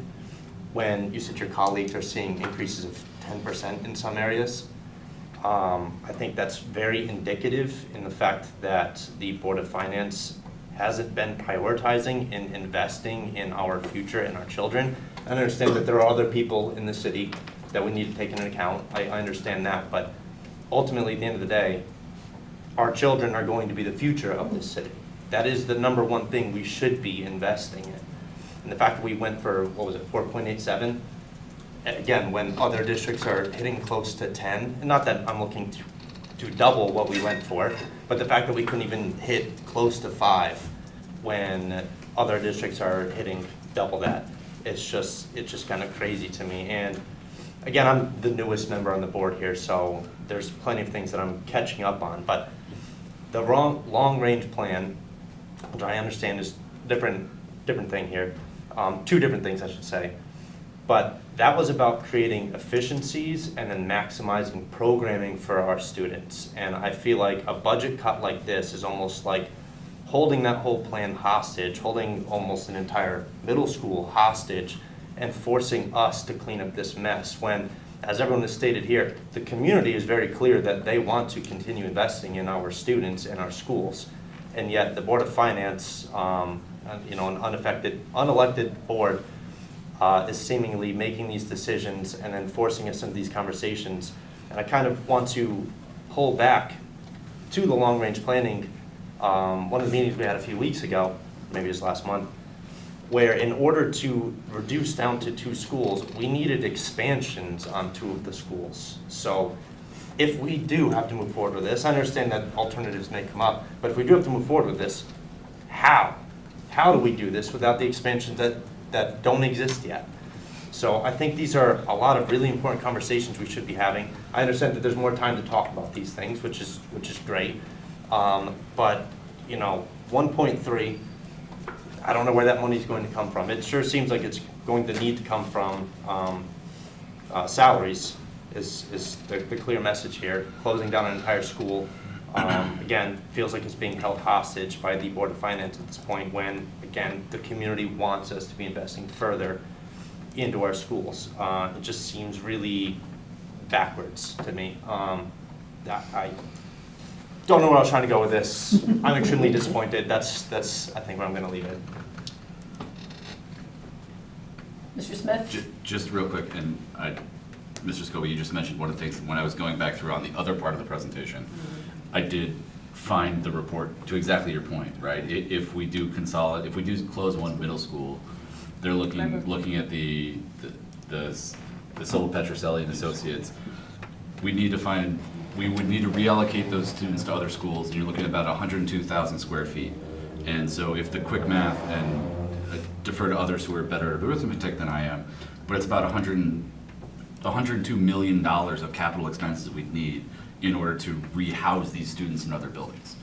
And so we might be saving something in the short term for 1 year, but then incurring a massive capital investment while still short-circuiting the conversation about what we actually want to do with our school in our future. So I was at the same place. I don't remember it being quite that much, but. It was 102,000 square feet for the 600 students per elementary school, and I think the math it used to be 700 in one of the projections, but we upped it to about 1,000. Yes. So. Ms. Glennon, can I just add a quick point? Sure, Mr. Brennan. One of the things I just wanted to make mention of and just kind of reiterate on is, when we're thinking about the academy as a potential relocation, and I don't want to necessarily call that closure because that's a program that would need to exist outside of the physical location of it. And as you saw in this sheet that I provided for you with the estimated savings of the closing of middle school, the facility itself really only yields a small portion of the savings. So while we may certainly, if it's the board's will, revisit that idea, that's something that is not going to generate savings anywhere close to that $1.3 million cut that we would have because those students need a program that supports what they need. And whether that program's at the academy, at a different school, wherever that program would be, that's something that we would need to have. And it would not result in a savings, as we talked about being a human capital-driven organization, and those teachers and that staff would still need to support those students in a different location. So that would not result close to that 1.3 million. Is it fair to say it wouldn't be any more than $150,000, considering that Harborside, which is a much larger building? Yeah, without is running only- the numbers, those were kind of some of the quick math that was going on in my head, that a much larger building results in only $150,000 of approximate savings, so I'm not sure what savings we would actually accumulate from there, because the heat, electric, water, all those bills would naturally be less at a building of that size. So on the program side, we've been talking about, to give you a visual, basically picking up the program and plopping it into a wing of a high school. Like, so you're not, you might get rid of a greeter or a secretary, but you're running a full, like, 8 to 4 program, school within a school. So you need the function and structure for it to run, separate and aside of foreign or law. So you're not just gonna give all those kids and teachers to Mr. Berkowitz and team, like, it's a school within a school. That's how we're gonna have to treat it. It's an alternative program. You're not just putting those kids back into high school. So the savings would mostly be facility. And that, as you see through this example, is not a lot. Correct. All right. Any other comments from board members at this point? All right, So anything we'll else? need direction from the board. I know Ms. Glennon, you and I talk about the board planner and dates and times and such not. So when do we want to talk about this? What is next? So we'll just need some In direction terms from of you. budget, right? Yeah. Yep, okay. Had you done any preliminary thinking in terms of capacity at the other schools? I mean, that's something that you should Yes, so we, share with us at some point too. yeah, we walked, our bigger concern is West Shore. So we walked West Shore. 3 of us did with the administration there. And the biggest impact, it looks like, is that we will have teachers that will share rooms. So there won't be a fully dedicated space to some teachers. So if Spanish is in room 303, periods 1, 2, 5, and 6, then that classroom is available 3 and 4, so a teacher will go in there and teach French, let's say. So the dedicated spaces, so that puts some teachers popping around from room to room. And we may be taking some other spaces, like we may shut down the physical fitness room. We may take a electronic space off of the library, so there are some things like that. The example I shared earlier about tech ed room going to a clean space probably would have to be discontinued. So, I mean, it can be done. It can be done. We can put the children in there. And we talked about lunch waves, et cetera, so. Okay. All right. I have one more if I can. Oh, so does Tracy. Yes, Ms. Irby? So it's kind of frustrating to have the first conversation about middle school possibilities, and then to have the budget conversation, and then to think about going into the long-range planning conversation, and just not know, and be kind of, and I feel as if I'm limited in what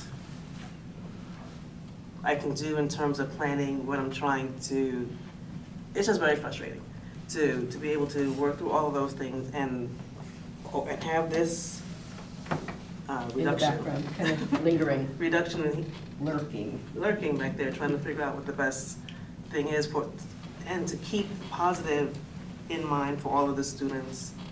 It's just very Thank you. difficult to work with. Mr. Scobie? One other item I wanted to point out, again, I appreciate you putting this together. I'm sure this wasn't easy to do. But looking back at the PowerPoint, or the presentation that was shared before with the head counts in each of the grades, and if you look at these numbers now, if we were to close a middle school because of these budget cuts, we would be putting them into schools now unless they can somehow magically build these expansions over the summer, which I don't foresee happening. But with all those expansions, we're using the same amount of space we currently have. And then essentially, these head counts, you're going to see a jump by about 50% in the 2 leftover schools. So if you look at, advanced math at West Shore right now, that's at 21 students. You add 50% to that, you're now at 31. And my understanding is the state limit is 30. Yeah, we wouldn't do that.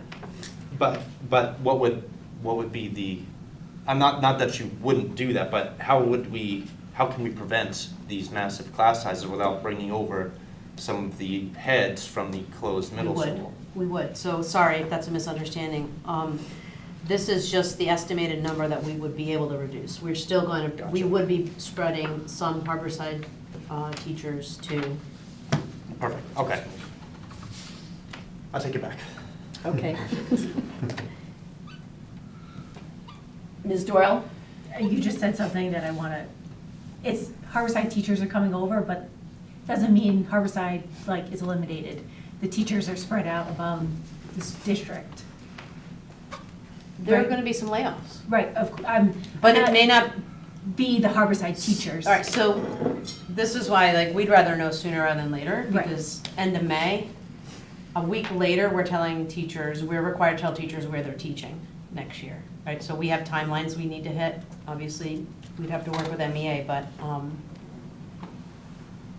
you're likely bumping the newest teachers to the district because seniority and certification, right? So if there's a Harborside teacher that has an elementary certification, in all the possibilities, it could be that the first grade teacher that Cav Penn just hired, and I don't know if that's the case, but just made that up, could be the person that gets laid off. Right. And that, whenever you close a school, even with good planning, the word gets out and people are like, oh, I don't know if I'm gonna want to work there because I don't want to get laid off, right? I don't want to be unemployed, but There's a lot of consequences. This that is are 3 years more in a than row. just- Yes. I mean, we've heard that teachers are not coming here because of that reason. we already had one person not take a job, Because turn of down that our reason, offer. first in, first out. And depends on the needs, it could depend on retirements. There's too many we can't have a crystal ball of where we're going. But the word is out that Milford has cuts, and there's possibility that you may not have a job if you take it. Correct. Mr. Smith? Sorry, just real quick, and don't have the answer now, but one of the things that would be helpful would be any of those contractual obligation dates as we try and put everything on a calendar to make sure that we give you enough time to make those decisions as we're figuring out, we obviously have to figure out, the Board of Aldermen will be voting at some point about the budget. We have to make our decision, and the sooner, reducing that gap and the more work we can do beforehand to give you enough time to make those decisions and give people leeway would be great. While I appreciate the sentiment, it's probably not gonna happen. 'Cause No, I'm just saying. at best case scenario, you'll vote on this May 12th. Unless there's a special meeting right after the Board of Aldermen, right? Mhm. But, Well, it depends on when the Board of Aldermen vote, so that might not does be- anyone in the room know that date? It could be late in the month. It's scheduled for May 8th, May 8th, thank you, Mayor. if they agree on it. So the best case scenario would be May 12th. Okay, Ms. Glennon? yes. Ms. Preet brought up the academy. I think it's only fair that we have the conversation about elementary schools as well, if that's the case. And versus one versus the other, because that was an ongoing conversation, and we are aware of the numbers in our elementary schools. That's just harder to estimate because we don't know where those kids would go. Right, there's a lot of So more moving parts. we would need to know what school to close and where are we sending them. So that would require a whole redistricting Right, scenario. right. And Which is- elementary is just gonna have this wave across, right? Right. So now It's you're a much disrupting bigger- possibly 2,300 kids. Right. So what we did in 23-24 is we made a list of everything, Right. I don't possible, think we need that. I like don't, Chinese menu kind of thing. I think maybe that was what I needed to hear was that the reason why we haven't really discussed, and we brought this forward, was the elementary school is a huge domino effect. Correct. We Right. pick one You can't really school close one without without having a consequences to redistricting. the entire district. Right. And I Of don't all think. the levels, you really need to do, when we close elementary, you have to do it in a planful way. And you need to let parents know ahead of time, and we need time with kiddos to do the transition well, like, you can't unplug that on May 12th. Well, our intention was that the whole thing would be a planful. That was we were attempting to have a planful. All right, so that statement I made long-range applies to facilities. middle school as well, but like, I know what you're saying, but Yeah. that's the frustration here, is that we were trying to be planful in doing this work. Still trying to be planful. I'm sorry, what? We haven't given up being Correct. planful. Yes, We are right. still Yes, planning. We correct. are still being strategic. It's those who are outside of this process, who have weighed their opinions on top of it, that are forcing the lack of planning. They are forcing the unknown for the teachers. They are forcing the unknown for the families. That's not something we're doing here. We haven't given up being planful. Correct, okay. One more comment about the elementary schools as well. If we were to explore that option right now, and if the board does settle in on 6 elementary schools, then you are essentially redistricting twice, which would now possibly ripple effect Correct, twice those right. families, so it's not just one shift. You could potentially have a family that has 3 different elementary schools in that course of time through that ripple effect twice. So if that was the desire of the board, then we would want to try to be intentional and make that shift at one time so we can intentionally distribute those students rather than ripple and then ripple. I don't see how we can do that in a few months' time. That's the point, in terms of that kind of planning.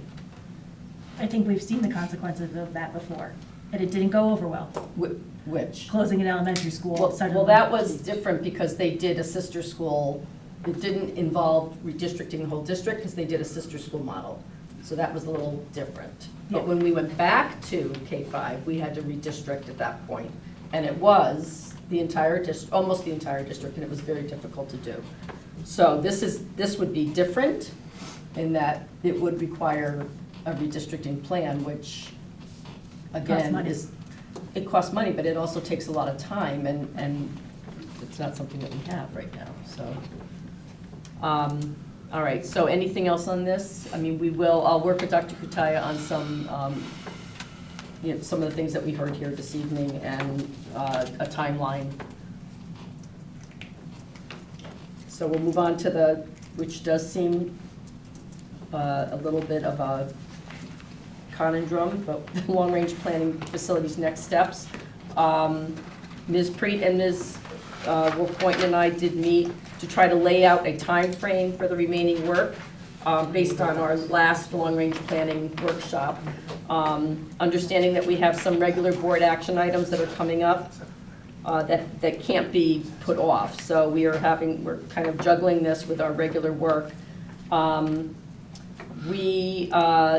Taking all the information that we've had, including this middle school programming report that we had this evening, we agreed that we would try on the 14th, which is our next business meeting, to agree on a draft concept or concepts for moving a plan forward to an RFP. We talked about, and it made sense that we might, since we do all seem to be, I think for the most part, on the same page as far as the high school scenario, we thought it might make sense to try to agree on a preferred concept that we wanted to move forward, and then a contingency concept in the event the consultant that we ultimately bring on board determines that the viability of locations that they can look at won't support one high school. This way we aren't paying for the development of multiple conceptuals at the start, at least.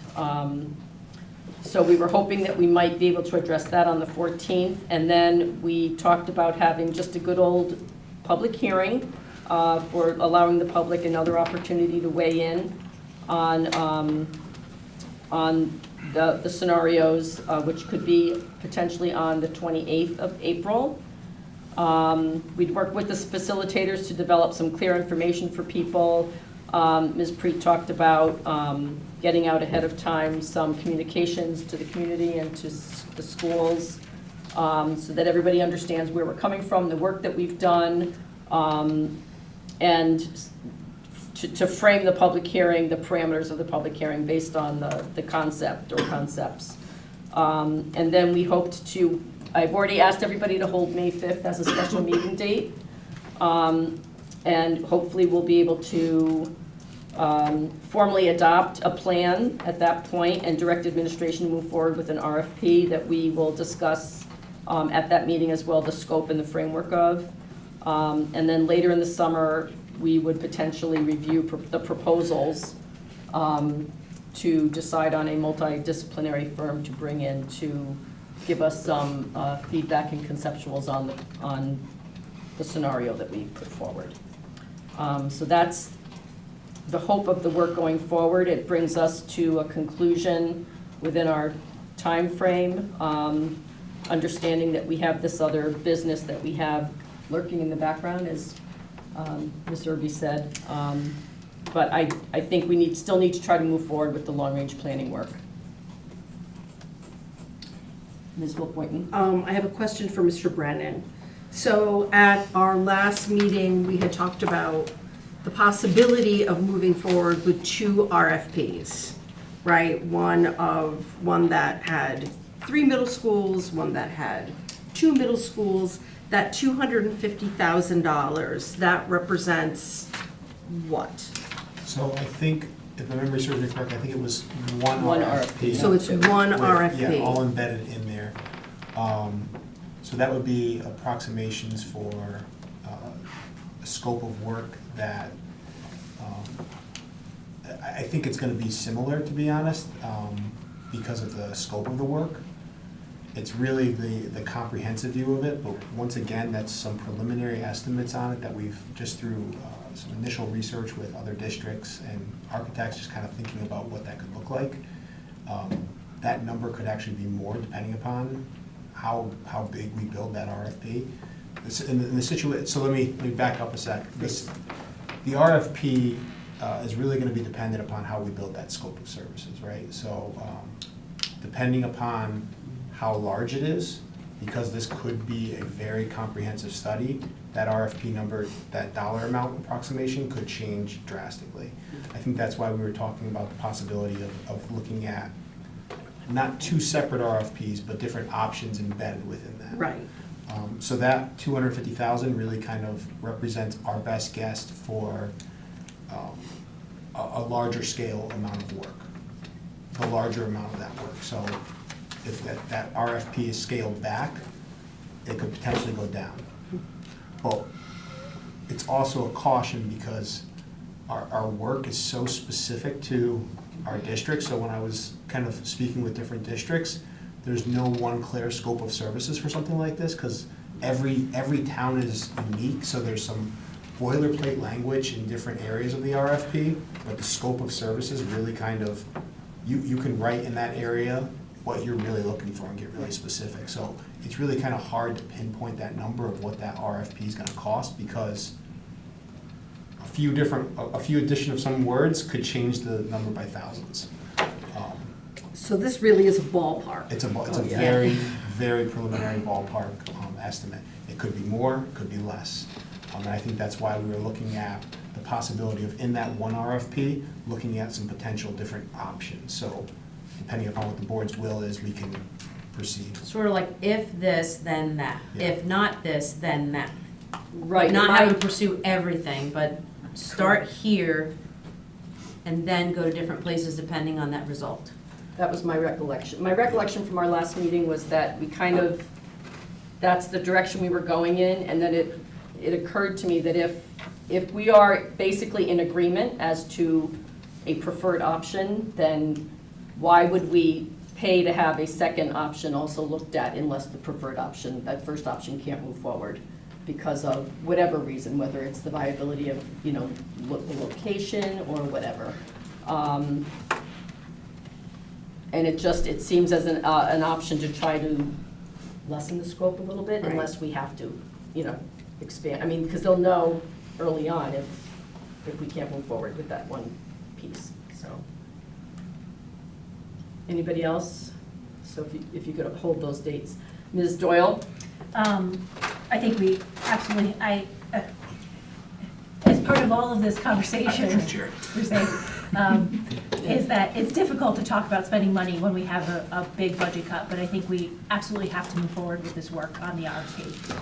I think our first conversation on this was in October 2023. I remember distinctly being in Florida on a call and not hearing anything, but we had the first conversation with the firm, I can't remember right now. And so we've invested as a board so much time and energy into this conversation as well as our administration, and it would be a disservice to our community to have invested this amount of time and energy into it and not to move forward. Because I think we have to think about what is best for the future, and that's the conversation has been going along, is what are the opportunities we want to give for our kids? And we have to continue that conversation despite having a budget cut, and which, to Ms. Mahler's point, is like, we're trying to plan. We're trying to do the best we can. And we're gonna fight as long as we can until we have to do something, but we wanna be thoughtful and take into consideration, because at the end of the day, as Mr. Smith says, we haven't built a building since, 1973? And they're old. And there are problems looming that are only gonna cost money at the end of the day. Yeah, I hope that everyone will try to keep in mind that really, the long-range facilities plan, it's kind of like a blank page that we can write the book. And it's an opportunity to make some, meaningful and impactful change and progress for our young people and for our district. And I think we can still move forward with that while we do this other work alongside of it. I agree. So, any other comments? We do have public comment on our agenda. I'll read the public comment statement in the, Ms. Mahler, did you have anything you want to say? I'm sorry. Were you raising your hand? No, not really. I know we're moving on to identifying the next couple of meetings and what the steps will be when we get there. So questions I can ask offline about the clarity around what you were explaining for those steps, because I'm not sure I'm on board with the contingency scenario planning quite yet, so happy to talk about it later. Public comment is next on our agenda. Speakers may offer objective comments about school operations and programs. The board encourages speakers not to express personal complaints or defamatory comments about the Milford Board of Education personnel or any person associated with Milford Public Schools. Security issues and matters relating to negotiations and grievances will not be permitted. Consistent with the principles of the Federal Education Right to Privacy Act, discussion of students is prohibited absent parental waiver.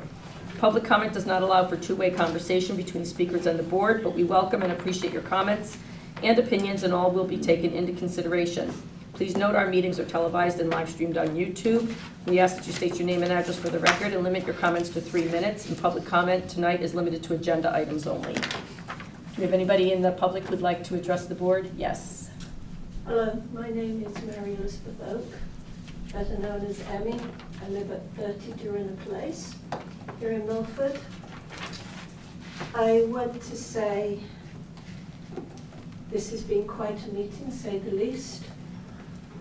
I've got lots of emotions inside of me, but there are a few things I want to say. Every single board member and faculty involved to do with education in this town has worked so hard, and I thank you all, because I've watched and listened, I've commented in the last 2 years. I've missed very few meetings in person, and I really admire everything each of you have done. I've watched how you've dealt with your budget, and I know how hard this last one was. It's obvious cuts are coming. You know, it's been mounting at us last year. You lost a big chunk, didn't get anything back. You might this time, but you know there's more coming out of the federal. It's heartbreaking, especially after listening to the meeting last week, how well the students have done and progressed. It's like, by Christ, we're going to potentially see them go backwards through no fault of any of you or the teachers or the higher management whatsoever. Is outside. And it makes me feel, it breaks my heart to see children potentially having their future taken away from them. I know what that was like. I fought like hell in my own circumstances. So I have a lot of emotions of anger, pain for them and all of us because of the future. I hope, unlike last year, that the Board of Aldermen will step up so that you don't get the double punch. It's going to be hard. Thank you. Thank you. Anybody else that'd like to address the board? Okay, seeing none, I'll entertain a motion to adjourn at 9:10. Motion to adjourn. Is there a second? Second. Second by Ms. Preet. Anybody opposed to adjourning at 9:10? Okay, we are adjourned. Thank you.